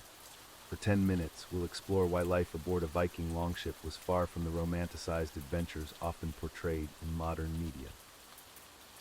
The Vikings, those legendary Norse seafarers, were active from the late 8th to the late 11th centuries. Their reputation as skilled mariners and fierce warriors has endured for over a millennium. However, the reality of Viking seafaring was far less glamorous and far more perilous than one might imagine. Let's begin with the vessels themselves. The iconic Viking longship, while an impressive feat of engineering for its time, was not exactly a luxury cruise liner. These wooden vessels, typically ranging from 17 to 37 meters in length, were open-decked, leaving the crew exposed to the harsh elements of the North Atlantic. Imagine, if you will, spending weeks or even months on a ship with no shelter from driving rain, howling winds, or the biting cold of the northern seas. The longships had no cabins, no below-deck areas for the crew to retreat to during storms. Instead, Vikings would huddle under woolen blankets or animal skins, trying desperately to stay dry and warm. The lack of shelter wasn't just uncomfortable, it was downright dangerous. Prolonged exposure to cold and wet conditions could lead to hypothermia, a potentially fatal condition. Frostbite was another ever-present threat, particularly to extremities like fingers and toes, which could be lost to the biting cold. Now let's talk about the glamorous Viking diet at sea. If you're imagining hearty feasts of roasted meats and mead, think again. The reality was far less appetizing. The primary food source for Viking seafarers was dried or salted fish and meat. These preserved foods were tough, salty, and often unpalatable, but they were necessary for long voyages where fresh food was not an option. To supplement their diet, Vikings would bring along barrels of ale or water. However, these liquids would often become stagnant or contaminated during long voyages, leading to various waterborne illnesses. Dysentery was a common and potentially deadly affliction among seafarers of the time. Speaking of illness, let's not forget about scurvy. This disease, caused by a lack of vitamin C, was a constant threat on long sea voyages. Symptoms include swollen, bleeding gums, loosening teeth, and reopening of old wounds. It was a painful and debilitating condition that could render a Viking warrior incapable of fighting or even basic tasks. Now you might be thinking, at least they had the thrill of battle to look forward to, but even this aspect of Viking life was far from glamorous. Sea battles were chaotic, bloody affairs fought in close quarters on slippery decks. The risk of falling overboard was ever present, and in the cold waters of the North Atlantic, drowning or hypothermia would claim those who couldn't quickly return to their ship. Let's not forget about the constant threat of shipwrecks. The Vikings, while skilled navigators, didn't have the benefit of modern navigational tools. They relied primarily on the sun, stars, and landmarks for navigation. In foggy or stormy conditions, it was all too easy to lose one's way and end up dashed against hidden rocks or reefs. The longships themselves, while revolutionary for their time, were not without their flaws. The shallow draft that allowed them to navigate rivers and beach easily also made them vulnerable to capsizing in rough seas. A sudden storm could spell doom for even the most experienced Viking crew. Sanitation on board was another major issue. With no proper facilities, waste management was primitive at best. The combination of human waste, rotting food, and stagnant bilge water created a breeding ground for disease and parasites. Lice and fleas were constant companions on these voyages, adding to the overall misery of life at sea. Let's take a moment to consider the psychological toll of these voyages. Weeks or months at sea, far from home, with no certainty of return, would have been mentally taxing. The constant vigilance required to watch for enemies, navigate treacherous waters, and weather unpredictable storms would have led to extreme stress and fatigue. Sleep, that most basic of human needs, was often in short supply. The constant motion of the ship, the need for round-the-clock watches, and the discomfort of sleeping on hard wooden decks or rope coils meant that true rest was a rare luxury. Sleep deprivation would have further compounded the physical and mental challenges of seafaring life. Now you might be wondering, why did they do it? Why undertake such perilous voyages? The answer lies in a combination of factors. For some, it was a matter of survival. Overpopulation and limited arable land in Scandinavia pushed many to seek their fortunes elsewhere. For others, the lure of wealth from raiding and trading was a powerful motivator. However, it's important to note that not all Vikings were seafarers by choice. Many were essentially press-ganged into service, forced to join raids or trading expeditions by more powerful chieftains or jarls. For these unfortunate souls, the hardships of sea life were compounded by the lack of personal agency in their fate. Even for those who willingly undertook these voyages, the toll on family life was significant. Long absences meant missing the births of children, the deaths of loved ones, and countless everyday moments. The uncertainty of return meant that each departure could be a final goodbye. In conclusion, while Viking seafaring certainly had its moments of excitement and adventure, the day-to-day reality was far from glamorous. It was a life of constant hardship, danger, and discomfort. The next time you find yourself romanticizing the Viking age, remember the cold, wet, hungry, and exhausted sailors huddled on the deck of a longship, wondering if they'll ever see home again. As we leave behind the world of Viking seafaring, we turn our attention to another aspect of medieval life that was far from pleasant. In our next segment, we'll explore the harsh realities of medieval justice and punishment. Prepare yourself for tales of torture, public executions, and a legal system that would make even the most hardened criminal of today shudder. As we conclude our exploration of the Viking Age, it's important to recognize that while these Norse seafarers left an indelible mark on history, their legacy is often romanticized. The reality of Viking life was far more complex and in many ways less glamorous than popular culture might suggest. For the average Viking, daily life was a constant struggle against the harsh Nordic climate. Farming was difficult in the rocky, infertile soil of Scandinavia, and the short growing seasons meant that crop failures were a constant threat. This precarious existence was a primary driving force behind the Viking expansion and raids. The famous longships, while impressive feats of engineering, were not the comfortable vessels often depicted in modern media. Voyages were perilous, with sailors exposed to the elements and the ever-present danger of storms and shipwrecks. Many Vikings never returned from their expeditions, lost to the unforgiving sea. Moreover, the violence associated with Viking raids was a double-edged sword. While it brought wealth and resources to some, it also led to retaliation and conflict. Viking settlements were often targets of counter-raids, and the constant state of warfare took its toll on both the raiders and their victims. The end of the Viking Age came gradually, influenced by a combination of factors. The adoption of Christianity in Scandinavia led to changes in social and political structures. Improved defenses in target countries made raiding less profitable. Additionally, the establishment of strong, centralized kingdoms in Denmark, Norway, and Sweden shifted the focus from outward expansion to internal consolidation. By the 11th century, the era of Viking raids had largely come to an end. The Norse people integrated into the broader European political and cultural landscape, their influence lasting far beyond their time as raiders and explorers. Today, we remember the Vikings not just for their fearsome reputation, but for their contributions to navigation, trade, and the complex tapestry of medieval European history. As we conclude our exploration of medieval farming hardships, let's shift our focus to another aspect of life in the Middle Ages. Our next topic delves into the intricacies of castle construction, a process that was as time-consuming as it was laborious. Prepare to discover why building these stone fortresses was a monumental task that often spanned decades. As we delve deeper into the annals of medieval history, our next stop takes us to the hallowed halls and secluded grounds of medieval monasteries. These institutions played a pivotal role in shaping the religious, cultural, and intellectual landscape of the Middle Ages. So let's embark on a journey through time to explore the world of medieval monasteries, where piety and scholarship intertwined in the most unexpected ways. Medieval monasteries were more than just places of worship. They were self-contained communities that operated as centers of learning, agriculture, and spiritual devotion. Founded on the principles of poverty, chastity, and obedience, these religious institutions attracted individuals seeking a life dedicated to God and removed from the temptations of the secular world. The daily life of a monk was strictly regimented, following a schedule known as the Rule of Saint Benedict. This routine divided the day into periods of prayer, work, study, and rest. Let's break down a typical day in the life of a medieval monk, shall we? The day began early, usually around 2 a.m., with the first prayer service called Matins. Imagine being jolted awake in the dead of night by the tolling of bells, summoning you to prayer. After Matins, monks would return to their dormitories for a brief rest before rising again at dawn for the next prayer service, Lauds. Following Lauds, monks would attend Mass and then proceed to their daily tasks.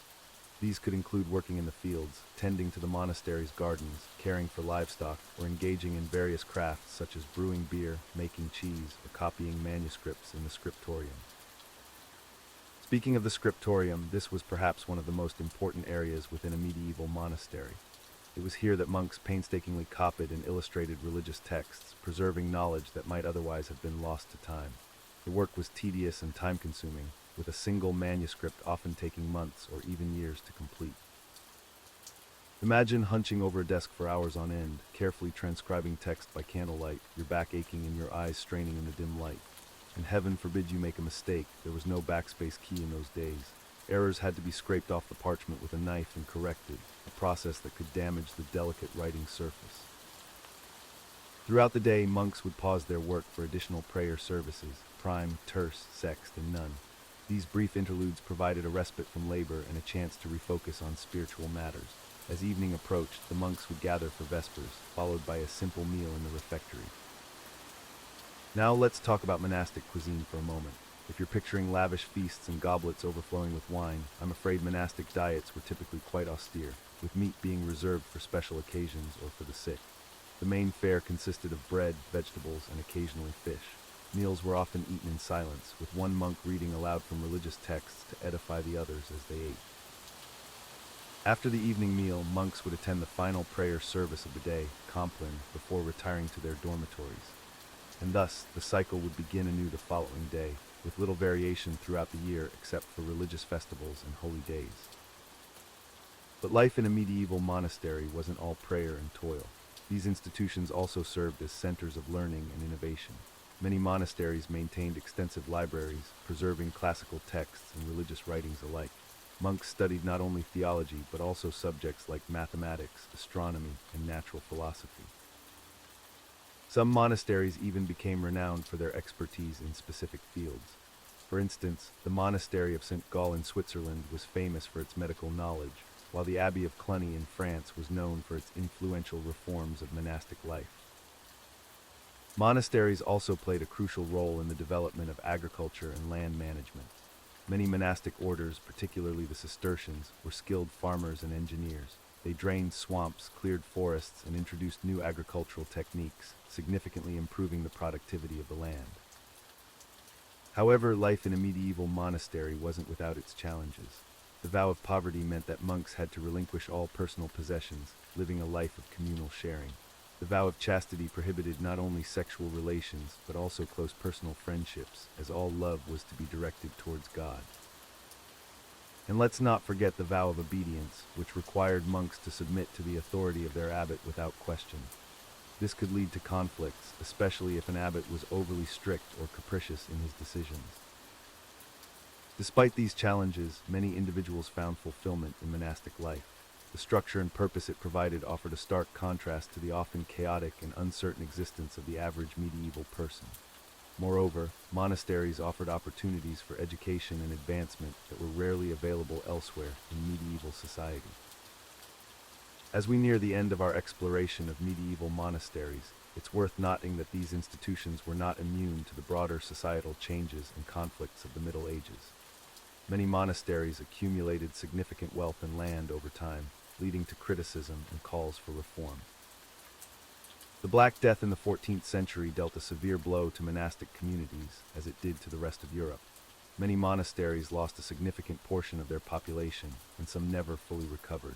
Later, the Protestant Reformation would lead to the dissolution of monasteries in many parts of Europe, marking the end of an era. Yet the legacy of medieval monasteries endures. Their contributions to scholarship, agriculture, and the preservation of knowledge have left an indelible mark on Western civilization.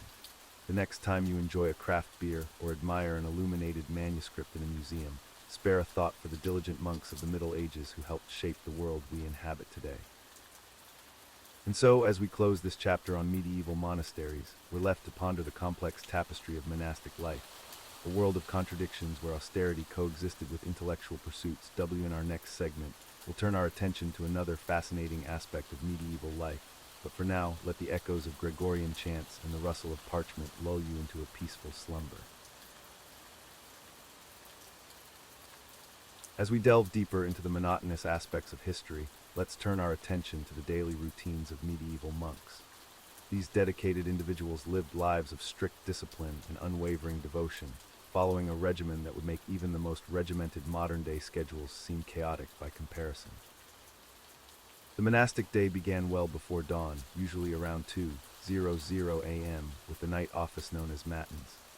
Imagine being jolted awake in the pitch-black darkness, fumbling for a candle, and shuffling through cold stone corridors to the church. At 3:00 a.m., the monks would gather again for lauds, a service of praise as the first light of day began to appear. This early morning ritual was followed by a brief period of rest or private prayer, depending on the specific monastic order. As the sun rose around 6:00 a.m., the monks would assemble for prime, the first hour of the day. This service was often combined with a chapter meeting, where the daily tasks were assigned and any necessary business was discussed. Following prime, the monks would engage in a period of work or study. This could involve anything from copying manuscripts in the scriptorium to tending the monastery's gardens or assisting in the infirmary. At 9:00 a.m., the bell would ring for terce, the third hour. This brief service would interrupt whatever tasks the monks were engaged in, requiring them to drop everything and hurry to the church. Immediately after terce, the community would gather for Mass, the central act of worship in the Christian faith. This service could last anywhere from 30 minutes to over an hour, depending on the day and the particular monastic tradition. Once Mass concluded, the monks would return to their work until midday, when they would gather for sext, the sixth hour. This service was typically followed by the main meal of the day, eaten in silence while one of the brothers read aloud from scripture or other religious texts. After the meal, there might be a brief period of rest or recreation, but this was by no means universal. Many orders required their members to return immediately to work or study. At 3:00 p.m., the monks would pause once again for none, the ninth hour. This service marked the beginning of the afternoon's activities, which often included more work, study, or prayer. As evening approached around 6:00 p.m., the community would gather for vespers, an evening prayer service. This was followed by a light supper, again eaten in silence with accompanying readings. The day would conclude with Compline, the final service, typically held around 7:00 p.m. After this, the monks would retire to their dormitories for the night, with silence strictly enforced until the cycle began again the following morning. It's important to note that this schedule varied somewhat between different monastic orders and could be adjusted for seasons or special feast days. However, the overall structure remained remarkably consistent across medieval Europe for centuries. The monotony of this daily routine was intentional. It was designed to focus the monks' minds entirely on prayer and contemplation, leaving little room for worldly distractions or individual desires. Every aspect of the day was regulated, from the times of prayer to the content of meals. Even sleep was viewed as a necessary evil rather than a comfort, with many monks sleeping on hard pallets or even the floor. The strict adherence to this schedule was seen as a form of devotion and self-discipline. Tardiness or absence from any of the services was considered a serious offense, often resulting in penance or punishment. Imagine living this way day after day, year after year. The same prayers, the same tasks, the same meals with little variation. For many modern individuals, such a lifestyle would be unbearable. Yet for medieval monks, this repetitive existence was the path to spiritual enlightenment. The monotony extended beyond just the daily schedule. Monks were expected to maintain a consistent demeanor at all times. Excessive laughter, idle chatter, or displays of emotion were frowned upon. The ideal monk was one who could maintain a serene and contemplative state regardless of external circumstances. Even the physical environment of the monastery contributed to this sense of sameness. The architecture was designed to be functional rather than ornate, with plain stone walls and simple furnishings. Windows were often small and placed high on the walls, limiting distractions from the outside world. The clothing worn by monks, typically simple robes known as habits, further reinforced this uniformity. Individual expression through clothing or personal adornments was strictly forbidden. The monotony of monastic life extended to intellectual pursuits as well. While many monasteries were centers of learning, the focus was primarily on religious texts and commentaries.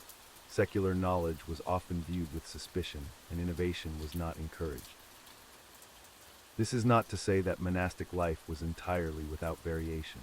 Special feast days did bring some changes to the routine, with more elaborate services and perhaps slightly more indulgent meals. However, these occasions were relatively rare and still heavily structured. For those who found themselves unsuited to this lifestyle, options were limited. Leaving the monastic order was possible, but often resulted in social stigma and practical difficulties. Many who entered the monastic life as children or young adults knew no other way of living. It's worth noting that this monotonous existence wasn't limited to male monks. Nuns in convents followed similarly regimented schedules, with their days revolving around prayer, work, and contemplation.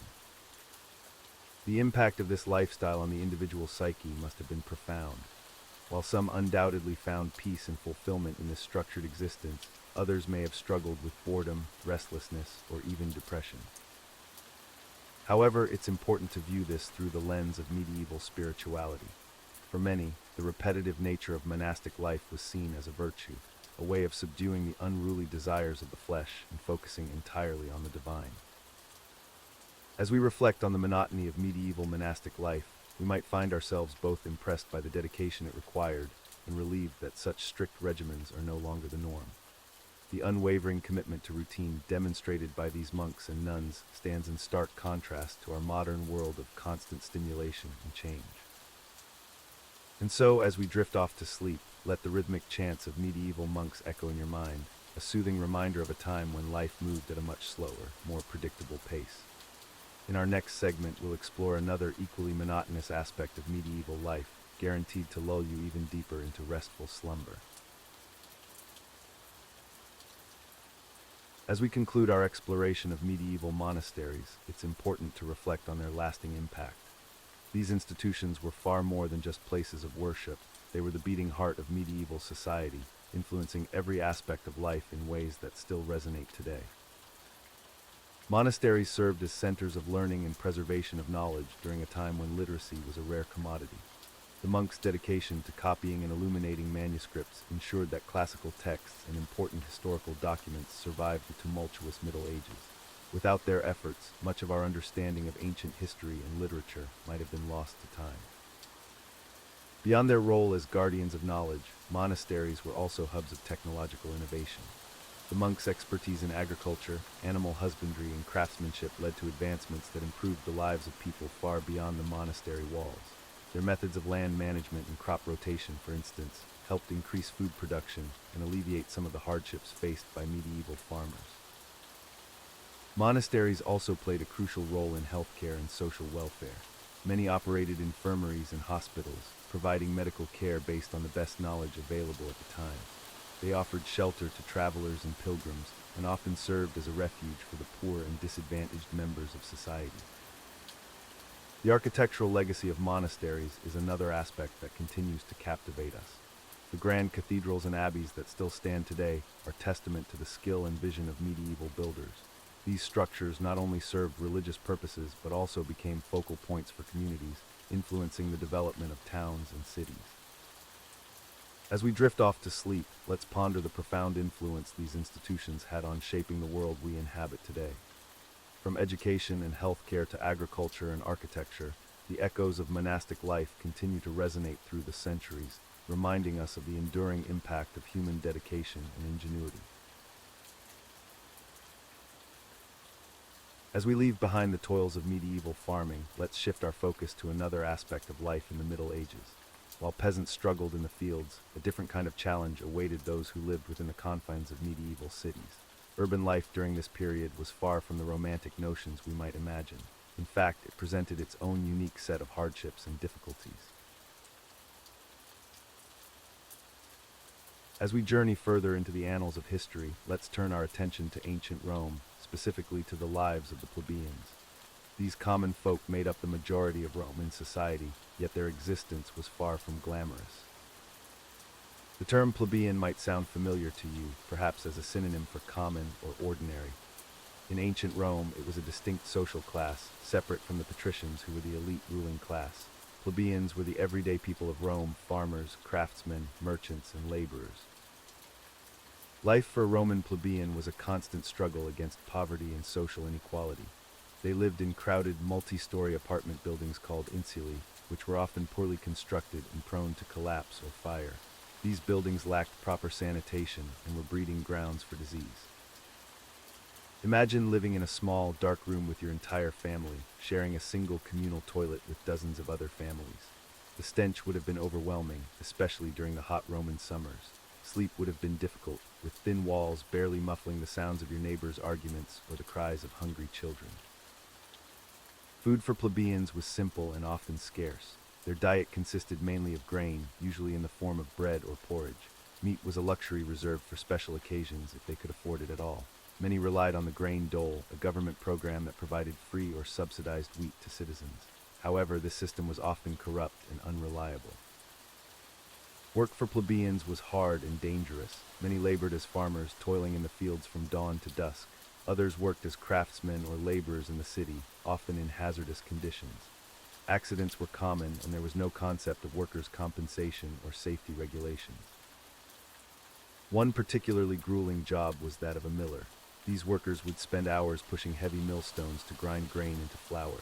The work was monotonous and physically exhausting, often leading to chronic back pain and respiratory issues from inhaling flour dust. Education was a luxury that most plebeians couldn't afford. While some managed to learn basic reading and writing, many remained illiterate.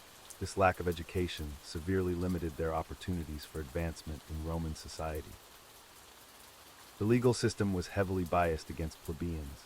They had little recourse if wronged by a patrician, and punishments for crimes were often harsher for plebeians than for their social superiors. In the early days of the Roman Republic, plebeians could even be sold into slavery for failing to pay their debts. Speaking of debt, it was a constant worry for many plebeians. Interest rates were exorbitant, and lenders were merciless. A bad harvest or an unexpected illness could plunge a family into a cycle of debt that was nearly impossible to escape. Plebeians also faced significant political disadvantages. For much of Roman history, they were excluded from holding high political offices and had little say in the governance of the city. This led to frequent conflicts between the plebeians and patricians, known as the conflict of the orders. One of the few ways plebeians could improve their lot was through military service. The Roman army provided opportunities for advancement and the possibility of earning land or wealth through conquest. However, this came at great personal risk, with many never returning from far-flung battlefields. Life expectancy for plebeians was short by modern standards. Many died in childhood due to disease or malnutrition. Those who survived to adulthood could expect to live only into their 40s or 50s, their bodies worn down by hard labor and poor living conditions. Women in plebeian families faced additional challenges. They were expected to manage the household, care for children, and often work alongside their husbands to make ends meet. Many turned to prostitution out of desperation, a profession that was legal but socially stigmatized in Roman society. Despite these hardships, plebeians did make some gains over time. The creation of the office of tribune of the plebs gave them some political representation and protection against the worst abuses of patrician power. The conflict of the orders eventually led to plebeians gaining the right to hold most political offices and intermarry with patricians. However, these gains did little to improve the daily lives of most plebeians. The gap between rich and poor in Roman society remained vast, with wealth concentrated in the hands of a small elite. Social mobility, while possible, was rare and difficult. One aspect of plebeian life that might surprise modern listeners is the importance of public spaces. Despite their cramped living quarters, plebeians spent much of their time in the streets, forums, and public baths of Rome. These spaces served as extensions of their homes, places to socialize, conduct business, and participate in the life of the city. The public baths, in particular, were a central part of plebeian life. For a small fee, they could enjoy amenities that were lacking in their homes: hot water, steam rooms, and even libraries. The baths were also important social spaces where news and gossip were exchanged. Religion played a significant role in plebeian life, offering some comfort amidst their hardships. They participated in public festivals and rituals, and many households had small shrines to household gods. Some plebeians found solace in mystery cults or foreign religions that promised salvation or a better afterlife. As we reflect on the lives of Roman plebeians, it's clear that their existence was far from easy. They faced numerous challenges: poverty, disease, social inequality, and political disenfranchisement. Yet they were also the backbone of Roman society, the workers, soldiers, and everyday people who kept the empire running. Their struggles and small triumphs remind us of the resilience of the human spirit. even in the face of overwhelming odds. As we drift off to sleep, let's appreciate the comforts of our modern lives while remembering those who came before us, whose hardships paved the way for the world we know today. As we continue our journey through the annals of boring history, let's turn our attention to the urban centers of ancient Rome. While we often romanticize the grandeur of Roman cities, the reality for most inhabitants was far from glamorous. Prepare to be underwhelmed by the daily grind of Roman urban life. First, let's address the elephant in the room, or rather, the stench in the streets. Roman cities were notoriously smelly affairs. The combination of open sewers, animal waste, and the general lack of proper sanitation created an olfactory nightmare that would make even the most hardened nose crinkle in disgust. Imagine waking up each morning to the pungent aroma of human waste being tossed out of windows onto the streets below. This charming practice was so common that there was even a law requiring residents to shout "watch out for the water" before dumping their chamber pots. How considerate. Speaking of streets, let's discuss the joy of Roman traffic. While they didn't have cars, the narrow roads were often clogged with carts, animals, and throngs of pedestrians. Caesar himself once banned daytime traffic in Rome to alleviate congestion. So if you thought modern rush hour was bad, picture navigating through a sea of ox-drawn carts and irritable donkeys. Now let's talk about Roman apartments, or insulae. These multi-story tenements were the housing solution for the majority of urban dwellers. Built hastily and cheaply, these structures were about as sturdy as a house of cards in a windstorm. Collapses were common, and fires were an ever-present threat. The higher floors of insulae were particularly undesirable. Not only did residents have to lug water up several flights of stairs, but they also had to contend with the risk of the entire building coming down on their heads. The wealthier you were, the lower you lived, a literal representation of social hierarchy. Let's not forget the delightful absence of indoor plumbing in most of these dwellings. Chamber pots were the order of the day, and public latrines were a social hub. Nothing says community bonding quite like sharing a long marble bench with holes cut out for multiple users. Privacy, what's that? Water supply in Roman cities was a mixed bag. While the famous aqueducts did bring water into urban areas, access was far from equitable. Public fountains were available, but imagine having to queue up daily just to fill your water jug. And if you lived on an upper floor of an insula, well, you'd better have strong arms for all that water carrying. Employment in Roman cities was a precarious affair for many. While there were opportunities in trade and crafts, a significant portion of the urban population relied on day labor or patronage from wealthy citizens. Unemployment was a constant worry, and many relied on free grain distributions to stave off hunger. Speaking of food, let's delve into the culinary delights of urban Rome. For the average citizen, the diet was monotonous at best. Bread was a staple, often of questionable quality. Garum, a fermented fish sauce that smelled about as pleasant as it sounds, was used to flavor many dishes. Fresh meat was a luxury for most, with salted or preserved meats being more common. The wealthy, of course, had access to a wider variety of foods, but even their exotic delicacies might raise a few eyebrows today. Dormice, for instance, were considered a delicacy. Yes, you heard that right, those cute little rodents were fattened up and served at fancy dinner parties. Let's not overlook the constant threat of disease in these urban centers. With poor sanitation, contaminated water sources, and high population density, epidemics were a regular occurrence. The famous Antonine Plague, believed to be smallpox or measles, decimated the Roman population in the 2nd century AD.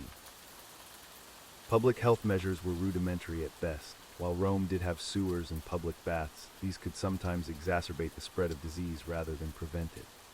The communal nature of many aspects of Roman life, while fostering a sense of community, was also a perfect breeding ground for pathogens. Entertainment in Roman cities often centered around the famous bread and circuses, free food, and public spectacles to keep the masses placated. While we might think of grand gladiatorial contests, the reality for most was far more mundane. Many days were filled with religious festivals that, while providing a break from work, were often repetitive and ritualistic. The famous Roman baths, while certainly an improvement over not bathing at all, were not the pinnacle of hygiene we might imagine. The water in these public baths was changed infrequently, and the warm, moist environment was perfect for bacteria. Essentially, you were sharing a giant petri dish with your fellow citizens. Crime was another constant concern in Roman urban life.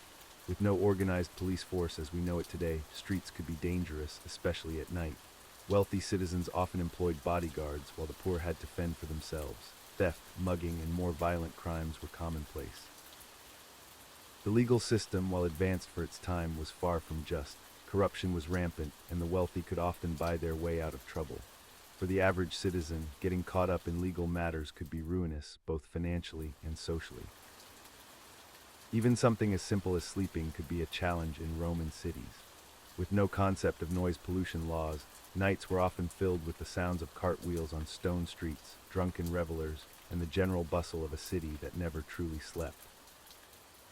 In conclusion, while Roman urban life had its moments of excitement and opportunity, for the vast majority of inhabitants, it was a daily struggle against discomfort, disease, and destitution. The next time you find yourself romanticizing life in ancient Rome, remember the realities of cramped, smelly apartments, questionable food, and the ever-present risk of your building collapsing or burning down around you. Sometimes, boring modern life doesn't seem so bad after all. As we conclude our exploration of Roman plebeians, it's important to reflect on the lasting impact these common citizens had on Roman society and beyond. Despite their lower social status, plebeians played a crucial role in shaping the Roman Republic and Empire. Over time, plebeians gained more rights and representation through their persistent struggles and political maneuvering. The creation of the office of tribune of the plebs was a significant victory, giving them a voice in government and the power to veto unfair laws. This gradual empowerment of the plebeian class ultimately led to a more balanced and inclusive Roman society. However, it's essential to remember that the life of a Roman plebeian was far from easy. They faced numerous challenges, including economic hardships, limited access to education, and the constant threat of falling into debt slavery. Many plebeians lived in cramped, unsanitary conditions in the city's crowded insulae or apartment buildings, while others toiled as farmers or laborers in the countryside. The plebeian experience serves as a reminder of the stark inequalities that existed in ancient societies. Yet, it also demonstrates the power of collective action and the importance of social mobility. The struggles and achievements of the Roman plebeians influenced later democratic movements and continue to resonate with modern discussions about class, representation, and social justice. As we drift off to sleep, let's ponder the lives of these ordinary Romans who, despite their challenges, left an indelible mark on history. Their story is a testament to the enduring human spirit and the ongoing quest for equality and dignity in society. In our next segment, we'll explore another fascinating yet often overlooked aspect of history, continuing our journey through the less glamorous side of the past. But for now, let the gentle waves of ancient Roman streets lull you into a peaceful slumber. As we leave behind the dusty fields of medieval farming, our journey through history's most tedious moments continues. But what could possibly rival the monotony of tilling soil day after day? Well, prepare yourself for an equally mind-numbing exploration of ancient record-keeping. Yes, we're about to delve into the thrilling world of Mesopotamian clay tablets and the riveting process of cuneiform writing. As we transition from the toils of medieval farmers, let's shift our focus to a slightly more refined, yet equally challenging profession, the Renaissance artisan. While the Renaissance brought about a renewed interest in art and culture, the life of an artisan during this period was far from the romantic ideal we might imagine today. The Renaissance, spanning roughly from the 14th to the 17th century, was a time of great cultural and artistic flourishing. However, for the average artisan, life was still filled with hardship and struggle. Let's explore why being a Renaissance artisan wasn't as glamorous as one might think. First and foremost, the path to becoming an artisan was long and arduous. Most artisans began their careers as apprentices, often starting as young as 7 or 8 years old. These children would be sent to live with a master craftsman, leaving behind their families and any semblance of a normal childhood. The apprenticeship system was rigorous and demanding. Young apprentices were expected to work long hours, often from dawn to dusk, 6 or 7 days a week. Their tasks initially involved menial labor such as sweeping the workshop, running errands, and preparing materials. As they progressed, they would gradually learn the skills of their chosen craft. The living conditions for apprentices were far from comfortable. They typically slept in the workshop or in small, cramped quarters attached to the master's house. Privacy was non-existent, and personal time was a luxury rarely afforded. The master had complete authority over the apprentice's life, and corporal punishment was not uncommon for mistakes or perceived laziness. The term of apprenticeship varied depending on the craft and the master, but it generally lasted between 5 to 7 years. During this time, apprentices received no wages, relying entirely on their master for food, shelter, and clothing. The hope was that upon completing their apprenticeship, they would have acquired the skills necessary to become journeymen. As a journeyman, an artisan could finally earn wages for their work. However, life as a journeyman was far from stable. Many journeymen traveled from town to town, seeking employment in various workshops to broaden their skills and experience. This nomadic lifestyle meant leaving behind any sense of home or community, often for years at a time. The ultimate goal for most artisans was to become a master craftsman and open their own workshop. However, this was an achievement that eluded many. To become a master, a journeyman had to create a masterpiece, a work that demonstrated their highest level of skill, and have it approved by the guild to which they belonged. The guilds. These professional associations played a crucial role in the life of Renaissance artisans, but they were also a source of frustration and limitation. Guilds regulated every aspect of an artisan's professional life, from the materials they could use to the prices they could charge for their work. While guilds provided some benefits, such as mutual aid for members in times of hardship, they also stifled innovation and competition. Strict rules governed production techniques, and deviating from these established methods could result in fines or expulsion from the guild. This system made it difficult for artisans to experiment with new techniques or respond to changing market demands. Even for those who achieved the status of master craftsmen, financial security was far from guaranteed. The Renaissance economy was volatile, with periods of prosperity often followed by severe economic downturns.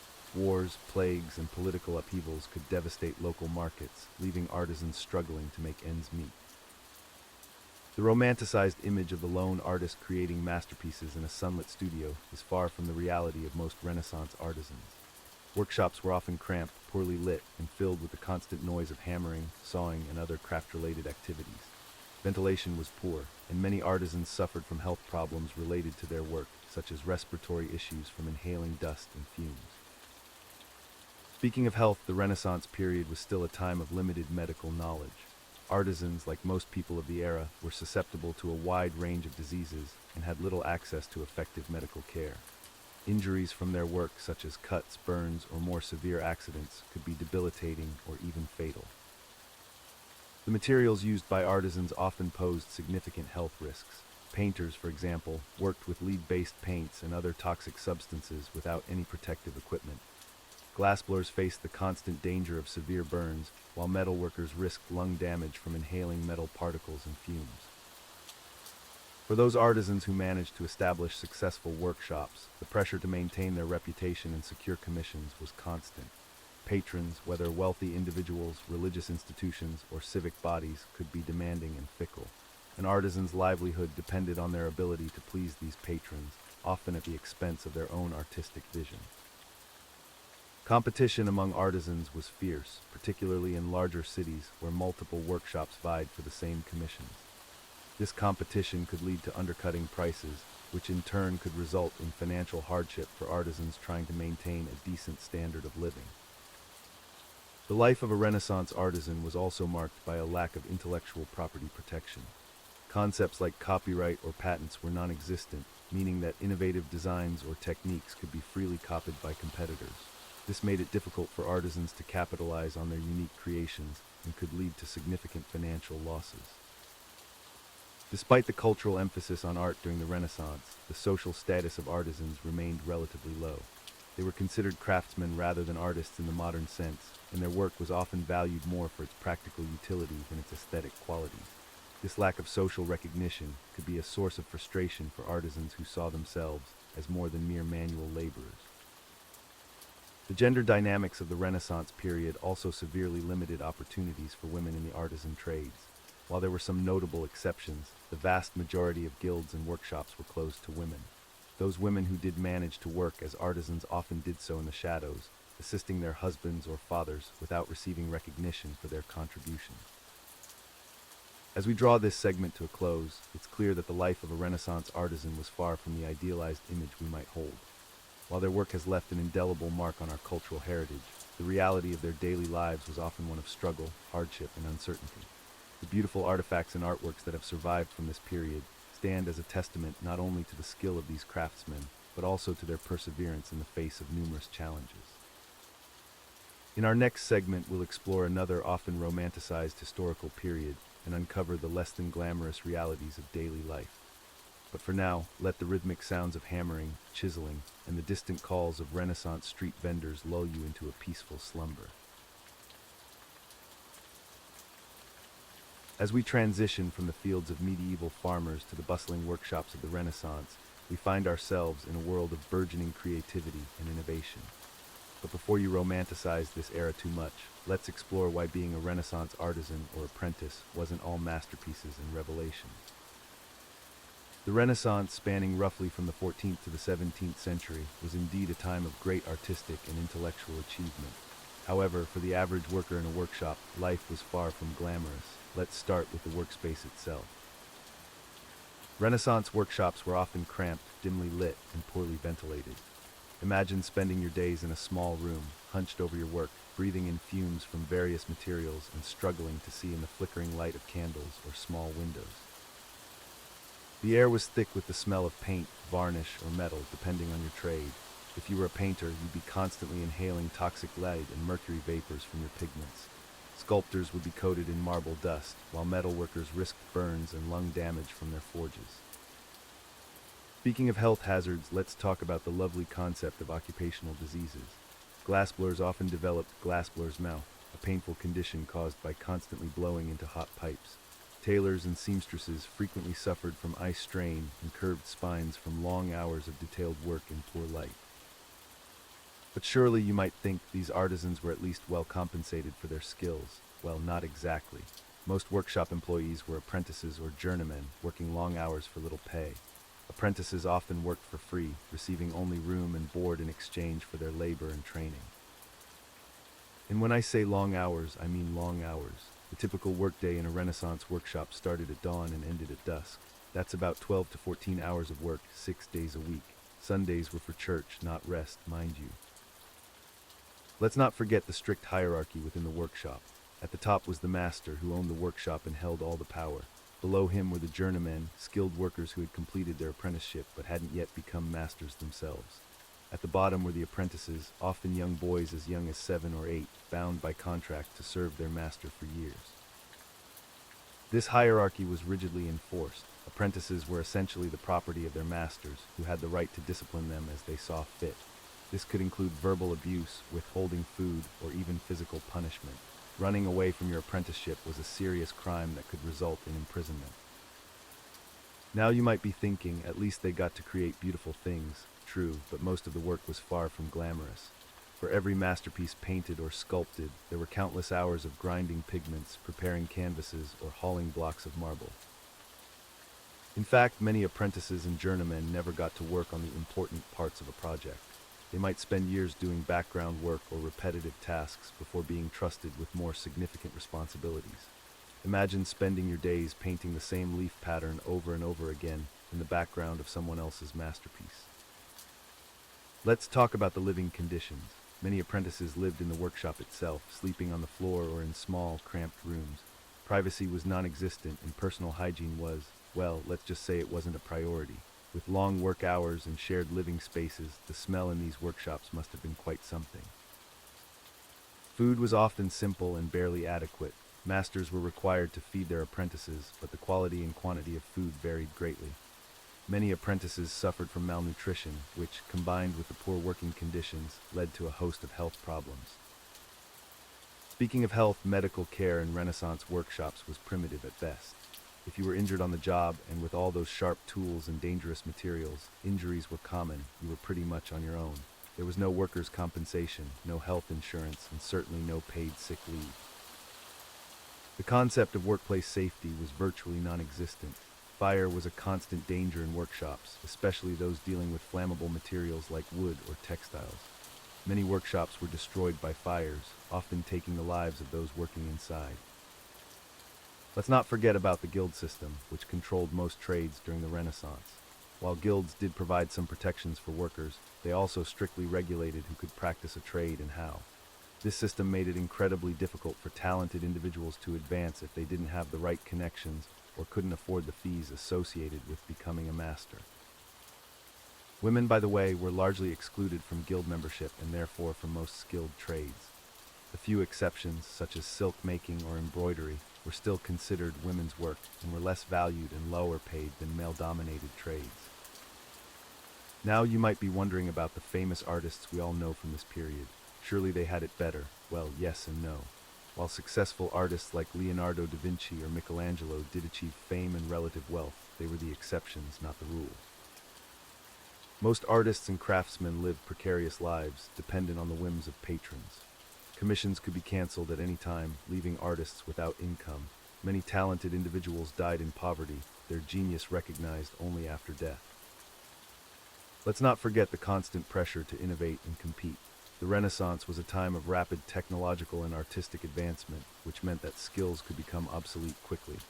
Imagine spending years perfecting a technique, only to find that a new method has made your skills less valuable. And then there was the ever-present threat of plague. The Black Death may have peaked in the 14th century, but outbreaks continued well into the Renaissance period. Dense urban areas where workshops were often located were particularly vulnerable to these outbreaks. In times of plague, workshops would often shut down, leaving workers without income. Many artisans and apprentices died during these outbreaks, their skills and knowledge lost forever. So the next time you admire a Renaissance painting or sculpture, spare a thought for the countless unnamed apprentices and journeymen who toiled in difficult conditions to bring these works to life. Their stories may not be recorded in history books, but their labor was an essential part of the Renaissance legacy. As we draw this segment to a close, remember that while the Renaissance was indeed a time of great artistic and intellectual achievement, for the average workshop worker, life was a constant struggle of long hours, poor conditions, and uncertain futures. The beauty we admire from this period came at a significant human cost. As we conclude our exploration of Renaissance artisans, we find ourselves reflecting on a period of remarkable creativity and innovation. The Renaissance, meaning rebirth, truly lived up to its name in the realm of craftsmanship and artistic expression. These skilled workers, from painters and sculptors to goldsmiths and glassblowers, played a pivotal role in shaping the cultural landscape of their time. Their dedication to perfecting their craft and pushing the boundaries of what was possible left an indelible mark on history. However, it's important to remember that the life of a Renaissance artisan was not always glamorous. Many faced financial struggles, fierce competition, and the constant pressure to secure patronage from wealthy benefactors. The romantic notion of the starving artist often held true, with many talented individuals struggling to make ends meet despite their incredible skills. Yet it was perhaps this very struggle that fueled their passion and drive for excellence. The Renaissance period saw the emergence of the concept of the artist as genius, elevating the status of skilled craftsmen from mere laborers to respected creators. This shift in perception allowed for greater artistic freedom and experimentation, resulting in some of the most iconic works of art and innovations in craftsmanship that we still admire today. As we drift off to sleep, let's ponder the legacy of these Renaissance artisans. Their works continue to inspire and captivate us centuries later, serving as a testament to the enduring power of human creativity and skill. In our modern world of mass production and digital art, there's something profoundly comforting about the idea of a single individual pouring their heart and soul into a masterpiece, crafted by hand with patience and dedication. So as you close your eyes, imagine the workshops of Florence or Venice, filled with the sounds of chisels on marble, brushes on canvas, and the gentle clinking of goldsmiths' tools. Let the spirit of Renaissance craftsmanship lull you into a peaceful slumber, where perhaps you'll dream of creating your own masterpiece. As we leave behind the hardships of medieval farming, let's turn our attention to another aspect of life in the Middle Ages. Our next topic will explore the fascinating yet often overlooked world of medieval trade and commerce. From bustling marketplaces to treacherous trade routes, we'll uncover how goods and ideas traveled across vast distances, shaping the economy and culture of the time. As we continue our journey through the mundane aspects of medieval life, let's turn our attention to the world of medieval merchants. While they might seem more glamorous than farmers, their lives were far from easy or exciting. Medieval merchants were the middlemen of their time, responsible for buying and selling goods across towns, cities, and even countries. But before you imagine a life of adventure and riches, let's explore the tedious reality of their daily existence. First and foremost, travel was a constant source of frustration for medieval merchants. Roads, if they existed at all, were often little more than muddy tracks. During rainy seasons, these paths would become impassable quagmires, forcing merchants to delay their journeys or risk getting stuck. Even when the weather cooperated, travel was painfully slow. A merchant might cover only 15 to 20 miles in a day, meaning that a journey between two major cities could take weeks or even months. Imagine spending most of your life trudging along dusty roads or bouncing uncomfortably in a creaky wagon. The accommodations during these journeys were far from luxurious. Merchants often had to sleep in crowded, flea-infested inns or, worse yet, camp by the roadside. The constant threat of bandits meant that merchants had to remain vigilant, often traveling in groups for safety. Upon reaching their destination, the tedium continued. Medieval markets were strictly regulated, with specific days and times allocated for trading. Merchants would have to wait, sometimes for days, before they could even begin to sell their wares. The actual process of selling goods was equally monotonous. Haggling was a necessary skill, but imagine spending hours arguing over the price of a bolt of cloth or a sack of spices. The lack of standardized currency meant that merchants had to be experts in various coinage systems and exchange rates. Record keeping was another mind-numbing aspect of a merchant's life. Without modern accounting systems, merchants had to meticulously record every transaction by hand. These ledgers were crucial for tracking debts, credits, and inventory, but maintaining them was a time-consuming and error-prone task. Speaking of inventory, storage was a constant headache for medieval merchants. Many goods were perishable, and without refrigeration or proper preservation techniques, merchants faced the ongoing challenge of keeping their wares fresh and sellable. The legal landscape for merchants was a quagmire of confusing and often contradictory regulations. Each town or city had its own set of rules governing trade, and merchants had to navigate this complex web of laws or face hefty fines or even imprisonment.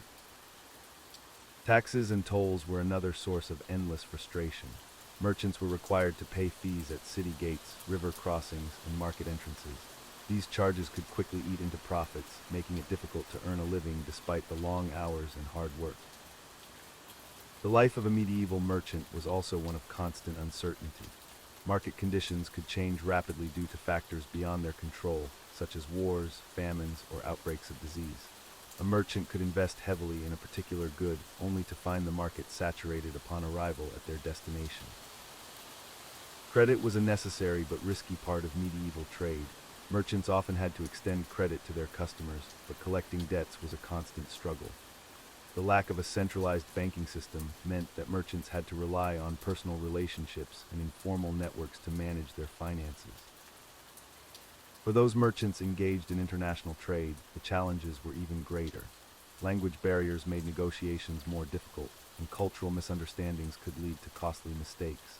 The risk of shipwrecks or piracy added another layer of stress to an already precarious profession. Let's not forget the monotony of the actual goods being traded. While we might romanticize the idea of dealing in exotic spices or luxurious silks, the reality was often far more mundane. Many merchants spent their lives trading in everyday items like wool, grain, or basic household goods. The social status of merchants in medieval society was also a source of frustration. While successful merchants could accumulate significant wealth, they often faced disdain from the nobility. The medieval social hierarchy looked down on those who earned their living through trade, considering it a less honorable pursuit than warfare or land ownership. This social stigma had practical implications as well. Merchants often found it difficult to break into higher social circles or secure advantageous marriages for their children, despite their wealth. The rigid class structure of medieval society meant that even successful merchants remained outsiders in many ways. The physical toll of a merchant's life was considerable. Long hours of standing in markets, heavy lifting, and constant travel led to a variety of health issues. Chronic back pain, arthritis, and respiratory problems from dust and poor air quality in crowded markets were common ailments among merchants. Even the most successful merchants faced the constant threat of financial ruin. A single bad investment, a shipwreck, or a robbery could wipe out years of hard work. The lack of insurance or financial safety nets meant that merchants lived with the constant stress of potential bankruptcy. For those merchants who managed to achieve some level of success, their lives became consumed by the tedious task of managing their businesses. Hours were spent overseeing employees, negotiating contracts, and dealing with the endless paperwork required to keep their operations running smoothly. In conclusion, while the life of a medieval merchant might seem more appealing than that of a farmer or laborer, it was filled with its own unique brand of tedium and frustration. The constant travel, endless negotiations, complex regulations, and financial uncertainties made for a life that was far from glamorous or exciting.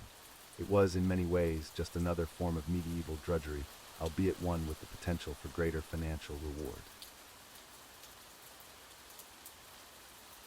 As we journey deeper into the annals of medieval history, let's explore the intricate web of trade routes that crisscross the known world and the myriad dangers that awaited those brave or foolish enough to traverse them. These pathways of commerce were the lifeblood of medieval economies, but they were far from safe passages. Picture, if you will, a merchant caravan slowly making its way along the fabled Silk Road. This network of interconnected trade routes stretched from China to the Mediterranean, spanning over 4,000 miles of treacherous terrain. The mere thought of such a journey might be enough to lull you into a peaceful slumber, but for those who lived it, sleep was often a luxury they could ill afford.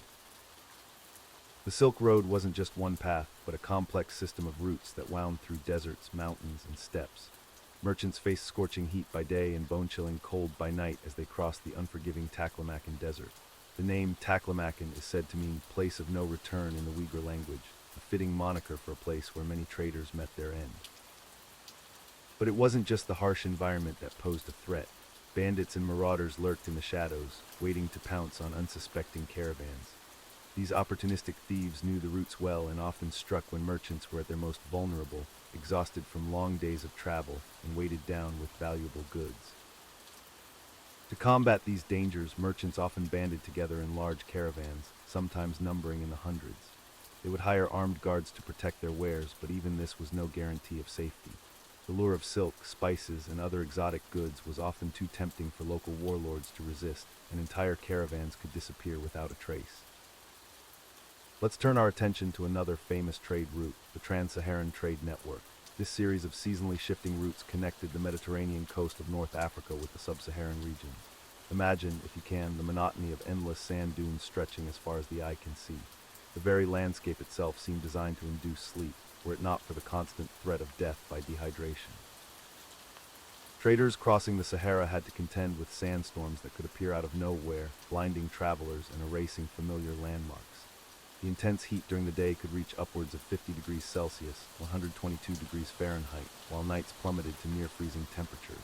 Water was a precious commodity, and miscalculating its availability could spell doom for an entire expedition. One of the most valuable commodities traded along these routes was salt. Yes, you heard that correctly, salt. In our modern world of readily available seasonings, it's hard to imagine salt being worth its weight in gold, but in medieval times it was a vital preservative and a luxury item. The city of Timbuktu, now synonymous with remoteness, was once a bustling center of this salt trade. But let's not forget the maritime trade routes, which were no less perilous than their land-based counterparts. The medieval period saw flourishing of sea trade in the Mediterranean, the Indian Ocean, and even the treacherous North Atlantic. Sailors faced the constant threat of storms, hidden reefs, and pirates. The Hanseatic League, a confederation of merchant guilds and market towns in northwestern and central Europe, dominated trade in the Baltic and North Seas. These intrepid traders braved icy waters and unpredictable weather to transport goods such as furs, wax, amber, and timber. The monotonous creaking of ship timbers and the endless expanse of gray waves might lull modern listeners to sleep, but for medieval sailors, it was a soundtrack of constant vigilance. Pirates were a persistent menace on these sea routes. The Vikings, often portrayed as mere raiders, were also savvy traders and pirates. They terrorized the coasts of Europe for centuries, their longships appearing seemingly out of nowhere to plunder coastal settlements and merchant vessels alike. The constant fear of a Viking raid must have made for many sleepless nights in coastal towns. In the Mediterranean, Muslim corsairs and Christian pirates engaged in a centuries-long game of cat and mouse. Cities like Algiers became notorious pirate havens, launching raids as far as Iceland and even the Americas in later centuries. The threat of enslavement added an extra layer of terror to the already dangerous proposition of Mediterranean trade. But it wasn't just human threats that endangered traders. Disease was a constant companion on these long journeys. The close quarters of ships and caravans provided perfect breeding grounds for all manner of illnesses. The Black Death, which devastated Europe in the 14th century, is believed to have traveled along the Silk Road, carried by fleas living on the rats that infested merchant caravans. Imagine the creeping dread of watching your fellow travelers succumb one by one to an invisible enemy. The rhythmic swaying of a caravan or the gentle rocking of a ship, once soothing, would become a torturous reminder of your isolation and vulnerability. Despite these dangers, trade continued to flourish throughout the medieval period. The allure of profit and the demand for exotic goods proved stronger than the fear of death or capture. Spices from the East, in particular, commanded astronomical prices in European markets. Pepper, cinnamon, and nutmeg were worth many times their weight in gold, making the perilous journeys to obtain them seem worthwhile to many merchants. As trade routes became more established, a support infrastructure began to develop along the way. Caravanserais, a type of roadside inn, provided rest and resupply points for weary travelers. These fortified compounds offered a brief respite from the dangers of the road, allowing merchants to sleep soundly behind high walls, if only for a night or two. The dangers of medieval trade routes also gave rise to some of the earliest forms of insurance. Italian merchants pioneered maritime insurance in the 14th century, allowing traders to spread the risk of their ventures. This financial innovation helped to fuel further expansion of trade networks, as merchants could now undertake riskier journeys with some degree of financial protection. As we draw this segment to a close, consider how these ancient trade routes shaped the world we live in today. The exchange of goods also led to an exchange of ideas, technologies, and cultures. The hardships endured by countless unnamed merchants and sailors paved the way for our modern globalized economy. The next time you casually sprinkle pepper on your food or sip a cup of tea, take a moment to appreciate the long and perilous journey these simple pleasures once undertook. And perhaps as you drift off to sleep tonight, you'll dream of distant caravans slowly making their way across endless deserts, or of merchant ships battling stormy seas, all part of the rich tapestry of medieval trade. As we conclude our exploration of medieval merchants, it's clear that their lives were far from the romanticized tales we often hear.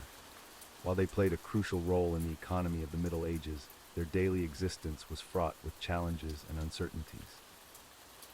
Merchants faced constant threats from bandits and pirates who saw their valuable goods as prime targets for theft. Many a merchant lost entire shipments, and sometimes their lives, on treacherous roads or stormy seas. The risks were so great that merchants often traveled in large groups or hired armed guards for protection, adding significant costs to their already precarious business ventures. The unpredictability of medieval markets also posed a constant challenge. A merchant might invest heavily in a particular good, only to find that demand had shifted or a competing merchant had flooded the market upon arrival. These financial gambles could lead to ruin just as easily as they could to riches. Legal troubles were another persistent worry. Different regions had their own complex sets of laws and regulations governing trade.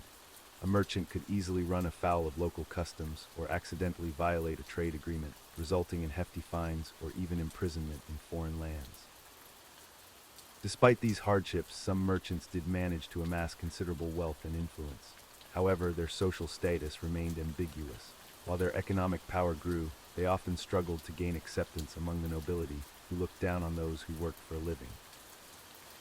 The life of a medieval merchant was thus a constant balancing act, weighing potential profits against very real dangers, navigating complex social hierarchies, and adapting to ever-changing economic landscapes. It was a life that demanded resilience, cunning, and no small amount of luck. As we drift off to sleep, let's reflect on how the struggles and innovations of these medieval risk-takers laid the groundwork for the global trade networks we take for granted today. Their stories remind us that behind every luxury good or everyday item lies a complex history of human ambition, ingenuity, and perseverance. As we drift through the annals of history, our journey takes us from the fields of medieval farmers to another intriguing aspect of life long ago. Let's shift our focus to a different group of individuals who faced their own set of challenges and hardships in times past. Prepare to explore yet another fascinating, albeit soporific, chapter in our examination of why certain periods in history were less than ideal for specific groups of people. As we delve into our ninth topic, let's explore the world of ancient Greek farmers. While often overshadowed by the grand philosophers and mighty warriors of ancient Greece, farmers played a crucial role in sustaining the civilization we so often romanticize. Ancient Greek agriculture was primarily based on the Mediterranean triad: wheat, olive trees, and grapevines. These three crops formed the backbone of their diet and economy. However, life for these farmers was far from the idyllic scenes portrayed in modern media. Let's start with the land itself. Greece's terrain was not particularly conducive to large-scale farming. Much of the country is mountainous, with only about 20% of the land suitable for cultivation. This scarcity of arable land meant that farmers had to make the most of every patch of soil they could find. The typical Greek farm was small, usually only a few acres in size. This was barely enough to sustain a family, let alone produce a surplus for trade. Farmers often had to supplement their income through other means, such as fishing or crafting. The climate posed its own set of challenges. While the Mediterranean climate was generally favorable for agriculture, it was also unpredictable. Droughts were common, and when they struck, they could be devastating. A single bad season could mean the difference between survival and starvation for many farming families. The farming calendar was dictated by the seasons. Plowing and sowing typically began in October with the first autumn rains. This was backbreaking work, done mostly by hand or with the help of oxen. The plow was a simple wooden implement that did little more than scratch the surface of the soil. Winter was a time of anxious waiting. Farmers would tend to their olive groves and vineyards, pruning and maintaining them in preparation for the coming year. They also had to protect their crops from frost, which could be particularly damaging to olive trees. Spring brought a flurry of activity. Farmers would weed their fields, a tedious and time-consuming task that was essential for ensuring a good harvest. They also had to be vigilant against pests and diseases that could decimate their crops. The grain harvest typically took place in May or June. This was perhaps the busiest and most critical time of the year. Every able-bodied family member would be out in the fields from dawn to dusk, cutting the grain with sickles and binding it into sheaves. But the work didn't end there. The grain then had to be threshed to separate the kernels from the stalks. This was done by spreading the sheaves on a hard surface and having oxen walk over them repeatedly. The farmers would then use wooden forks to toss the grain into the air, allowing the wind to blow away the chaff. The olive harvest came later in the year, usually around November or December. Olives were typically picked by hand, a labor-intensive process that could take weeks. The olives would then be pressed to extract their precious oil, a staple of the Greek diet and economy. Grapes were harvested in late summer or early autumn. The entire community would often come together for this event, turning it into a festive occasion. The grapes would be crushed by foot in large vats, and the resulting juice left to ferment into wine. Despite the importance of their work, Greek farmers occupied a relatively low social status. They were considered part of the peasant class, far below the aristocracy and even the urban craftsmen. This social divide was reflected in Greek literature and philosophy, where farming was often portrayed as a noble but lowly occupation. The life of an ancient Greek farmer was also heavily influenced by religion. They believed that the success of their crops depended on the favor of the gods, particularly Demeter, the goddess of agriculture. Farmers would make regular offerings and participate in religious festivals to ensure a bountiful harvest. One of the most significant challenges faced by Greek farmers was the risk of war. Greece was frequently embroiled in conflicts, both internal and external. During times of war, farms were often raided or destroyed, leaving farmers destitute. Even in peacetime, farmers were expected to serve as soldiers when called upon, taking them away from their fields at crucial times. The threat of slavery also loomed large for Greek farmers. If they fell into debt, which was not uncommon given the precarious nature of their livelihood, they could be forced into slavery to repay what they owed. This created a cycle of poverty that was difficult to escape. Innovation in farming techniques was slow to develop. While there were some advancements, such as the introduction of crop rotation and the use of animal manure as fertilizer, many farming practices remained largely unchanged for centuries. This lack of technological progress meant that productivity remained low, and famines were a recurring threat. The diet of Greek farmers was simple and monotonous. Bread made from barley or wheat was the staple food, supplemented by olives, cheese, and vegetables. Meat was a rare luxury, usually only consumed during religious festivals or special occasions. This diet, while nutritionally adequate, was far from varied or exciting. Education was also a luxury that most farmers couldn't afford. While the urban elite of ancient Greece were developing philosophy, mathematics, and literature, most farmers remained illiterate. This educational divide further reinforced the social stratification of Greek society. Despite these hardships, Greek farmers did have some advantages.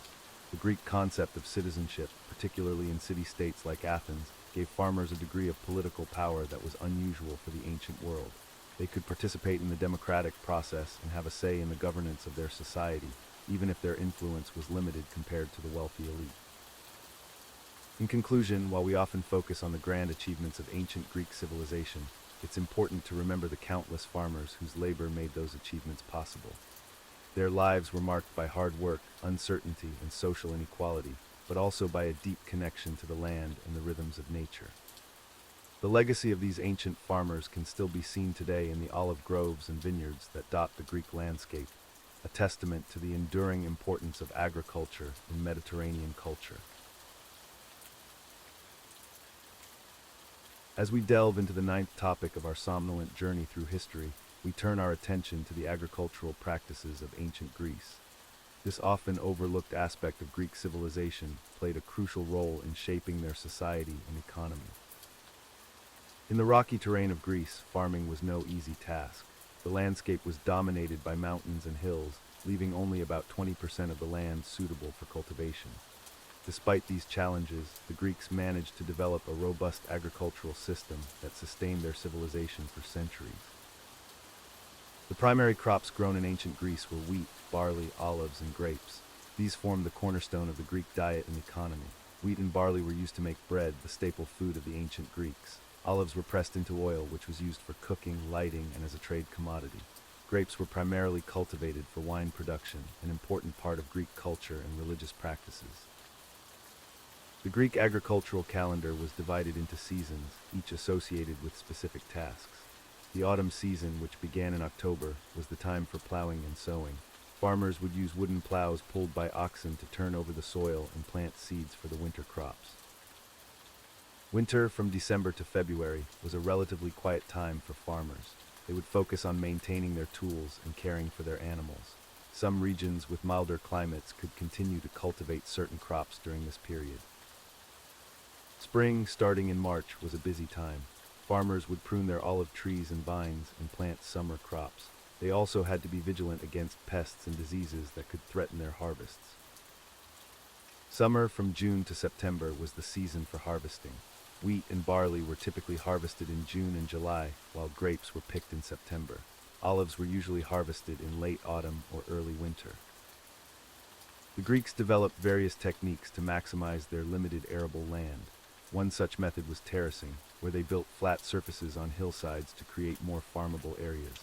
This technique not only increased the amount of cultivable land, but also helped prevent soil erosion. Another important aspect of Greek agriculture was crop rotation. Although not as sophisticated as later systems, Greek farmers understood the benefits of alternating crops to maintain soil fertility. They would often plant legumes, which naturally add nitrogen to the soil, in between cycles of cereal crops. Irrigation was also practiced, although it was not as extensive as in some other ancient civilizations. The Greeks built small dams and canals to divert water from streams and rivers to their fields. In some areas, they also dug wells to access groundwater for irrigation. The ownership and management of agricultural land in ancient Greece varied depending on the city-state and time period. In some areas, land was owned communally by the polis or city-state and allocated to citizens. In others, private ownership was more common. In Sparta, for example, land was theoretically owned by the state and allocated to citizens in equal plots called clera. However, over time, this system broke down, leading to increasing inequality in land ownership.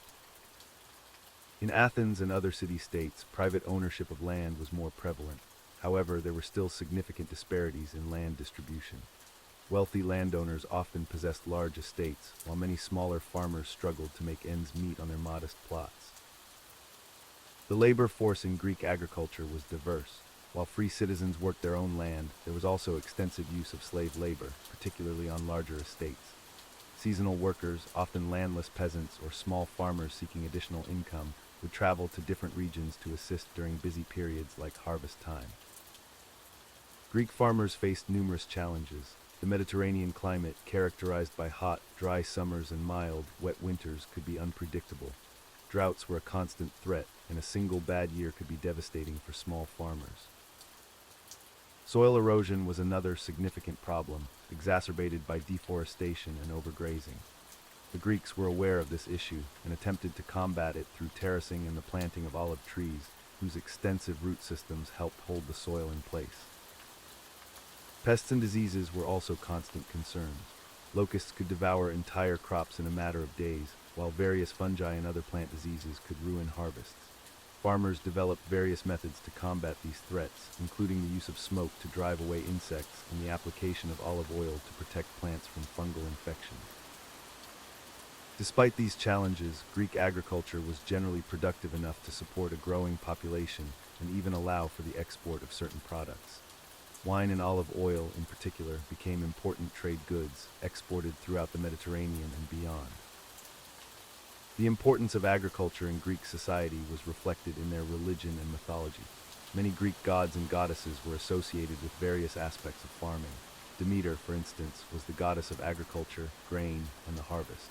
Her daughter Persephone's annual return from the underworld was linked to the cycle of seasons and crop growth. Similarly, Dionysus was the god of wine and viticulture, while Athena was said to have gifted the olive tree to the people of Athens. These divine associations underscored the central role that agriculture played in Greek life and culture.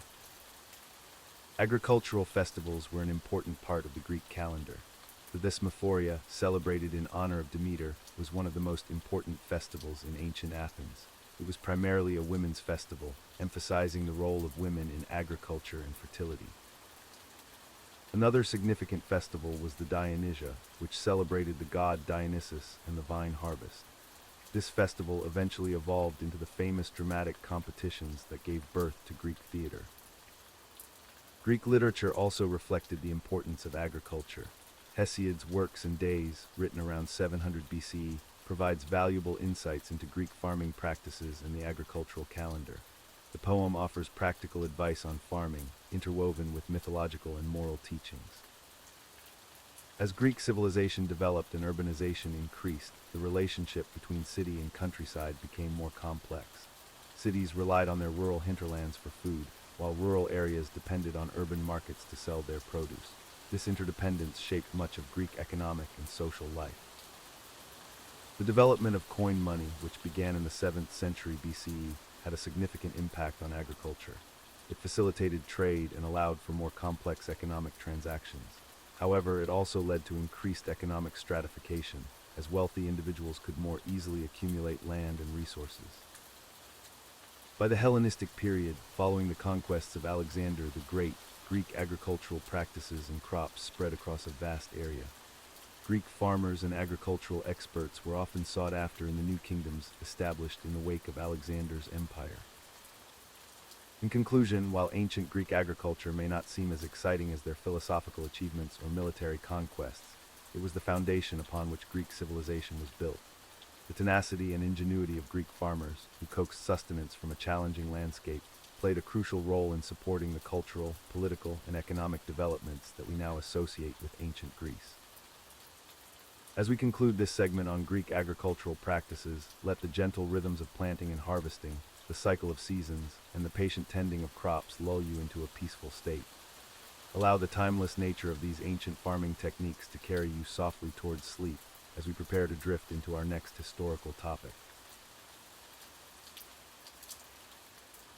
As we conclude our exploration of Greek farmers in ancient times, it's clear that their lives were far from the idyllic pastoral scenes often depicted in art and literature. These hardworking individuals faced numerous challenges that made their daily existence a constant struggle for survival and prosperity. The unpredictable Mediterranean climate posed significant risks to crop yields, with droughts and floods threatening to destroy entire harvests. Greek farmers had to adapt to these conditions, developing techniques like terracing hillsides and implementing crop rotation to maximize their chances of success. Social and economic pressures also weighed heavily on these ancient agriculturalists. The stratified nature of Greek society meant that many farmers were tenants, working land owned by wealthy elites. This arrangement often left them vulnerable to exploitation and debt as they struggled to meet the demands of both their landlords and the state. Taxation was another burden that Greek farmers had to bear. In times of war or economic hardship, the polis or city-state would often increase taxes on agricultural production, further straining the resources of these rural communities. Despite these challenges, Greek farmers played a crucial role in sustaining the civilization that gave birth to democracy, philosophy, and many of the foundations of Western culture. Their produce not only fed the growing urban populations, but also fueled trade networks across the Mediterranean. As we reflect on the lives of these ancient Greek farmers, we're reminded of the timeless struggle between humanity and nature, the delicate balance of social structures, and the resilience of those who worked the land. Their story is a testament to the enduring spirit of agricultural communities throughout history, facing adversity with determination and ingenuity. In many ways, the challenges faced by Greek farmers in antiquity echo those experienced by farmers throughout different eras, including medieval times and even today. The fundamental connection between human survival and the cultivation of the earth remains a constant thread in the tapestry of human history. As we drift through the annals of history, our journey takes us from the fields of medieval farmers to another intriguing chapter. Let's turn the page and explore a different aspect of life long ago. Prepare to delve into a world where daily struggles were as common as the rising sun, and simplicity often masked complex societal structures. As we delve deeper into the annals of medieval history, let's turn our attention to the often overlooked individuals who kept the grand castles of Europe running smoothly, the servants. While knights and nobles might have captured our imaginations, it was the tireless work of these unsung heroes that truly kept medieval society functioning. Castle servants formed a complex hierarchy, each with their own specific roles and responsibilities. At the bottom of this pyramid were the scullions, young boys or girls tasked with the most menial and unpleasant jobs in the castle kitchens. They would scrub pots, clean floors, and carry heavy loads of water or firewood. Above the scullions were the kitchen staff, including cooks, bakers, and butchers. These individuals worked long hours in hot, smoky conditions to prepare meals for the castle's inhabitants. The head cook, or master chef, held a position of some prestige, as they were responsible for creating elaborate feasts for special occasions. Moving up the ladder, we find the chambermaids and valets. Chambermaids were responsible for keeping the castle's living quarters clean and tidy, making beds, and attending to the personal needs of the lady of the castle. Valets, on the other hand, served as personal attendants to the lord of the castle, helping him dress and managing his personal affairs. The castle steward held a position of great importance and responsibility. This individual oversaw the day-to-day operations of the entire household, managing finances, supervising other servants, and ensuring that everything ran smoothly. A competent steward was invaluable to a castle's lord, often becoming one of their most trusted advisors. Another crucial role in the castle was that of the gatekeeper. This person controlled access to the castle, deciding who could enter and exit. In times of war or siege, the gatekeeper's job became even more critical, as they were responsible for maintaining the castle's security. Let's not forget the stable hands and grooms, who cared for the horses and other animals kept within the castle walls. These individuals had to rise early to feed and groom the animals, clean out stalls, and assist knights and nobles with their mounts. Castle servants also included specialized craftsmen such as blacksmiths, carpenters, and masons. These skilled workers were responsible for maintaining and repairing the castle's infrastructure, from its mighty walls to its intricate furnishings. Life as a castle servant was far from easy. Most servants worked from dawn to dusk, with little time for rest or personal pursuits. Their living conditions were often cramped and uncomfortable, with many sharing small, unheated rooms in the castle's lower levels. Meals for servants were simple and often meager. While the nobility feasted on rich foods and fine wines, servants typically subsisted on bread, pottage, a thick vegetable soup, and occasionally leftover scraps from the lord's table. Fresh meat and fruits were rare luxuries for most servants. Despite the hardships, becoming a castle servant was often seen as a step up for many medieval peasants. It offered a roof over one's head, regular meals, and the potential for advancement within the household hierarchy. Some particularly talented or loyal servants might even receive small plots of land or other rewards from their masters. However, the life of a castle servant was not without its dangers. Accidents were common in the hazardous working conditions of medieval castles. Burns from kitchen fires, falls from high walls during cleaning or repairs, and injuries from heavy lifting were all too frequent occurrences. Servants were also vulnerable to the whims and tempers of their masters. While some lords and ladies treated their servants with kindness and respect, others were known for their cruelty and capricious punishments. A servant accused of theft or disloyalty might face severe consequences, including imprisonment or even execution. The relationship between servants and their masters was complex. While there was a clear social divide, many servants developed close bonds with the families they served, sometimes remaining with the same household for generations. It wasn't uncommon for a loyal servant to be remembered in their master's will, or for their children to be given opportunities for education or advancement. Female servants faced additional challenges and risks. Sexual harassment and abuse were unfortunately common, with little recourse for the victims. Many female servants found themselves in impossible situations, torn between the need to keep their positions and the desire to protect themselves from unwanted advances. Despite these hardships, castle servants played a crucial role in medieval society. They were the invisible hands that kept the great houses of Europe functioning, enabling the nobility to focus on matters of politics, warfare, and culture. Without their tireless efforts, the grand castles we romanticize today would have quickly fallen into disrepair and chaos. As we reflect on the lives of these medieval workers, it's worth considering how their experiences compare to those of modern-day service industry workers. While conditions have certainly improved, many of the fundamental challenges, long hours, low pay, and social stigma, persist in various forms to this day. In conclusion, the next time you visit a preserved medieval castle or watch a historical drama set in this period, spare a thought for the countless servants who made such grand living possible. Their stories may not be as glamorous as those of knights and ladies, but they are no less important to our understanding of medieval life and the foundations of our modern world. As we delve into the intricate world of medieval castles, it's important to understand that these fortified structures were not just military strongholds, but complex social ecosystems. The castle hierarchy was a microcosm of feudal society, with each individual playing a specific role in the day-to-day operations of the castle. At the very top of this hierarchy sat the lord of the castle. This could be a king, duke, earl, or baron, depending on the importance and size of the castle.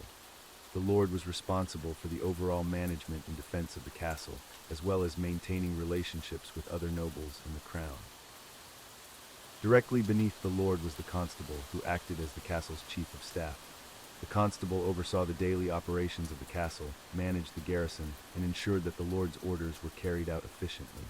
This position required a great deal of trust, as the constable often acted on behalf of the lord in their absence.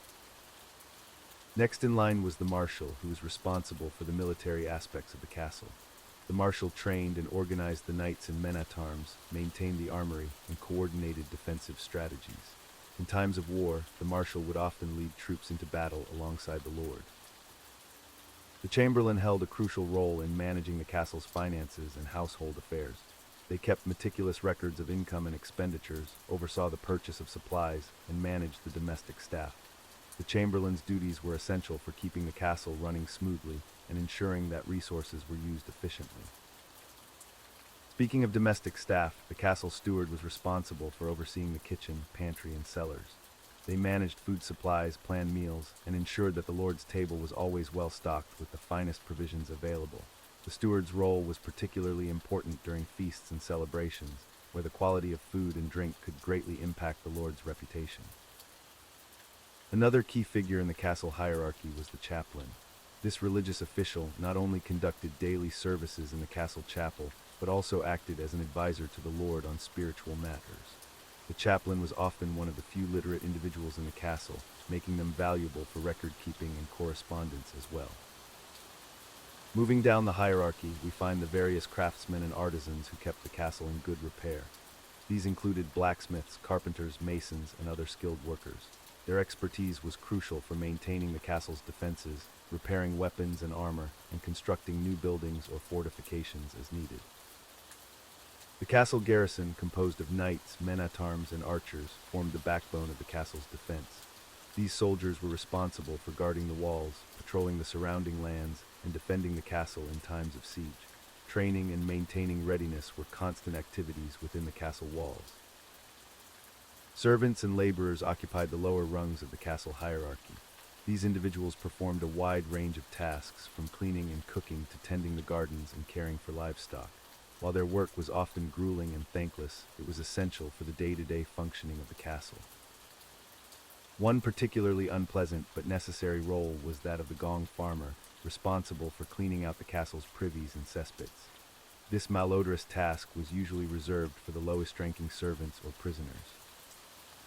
It's worth noting that life in a medieval castle was not always as glamorous as popular media might portray.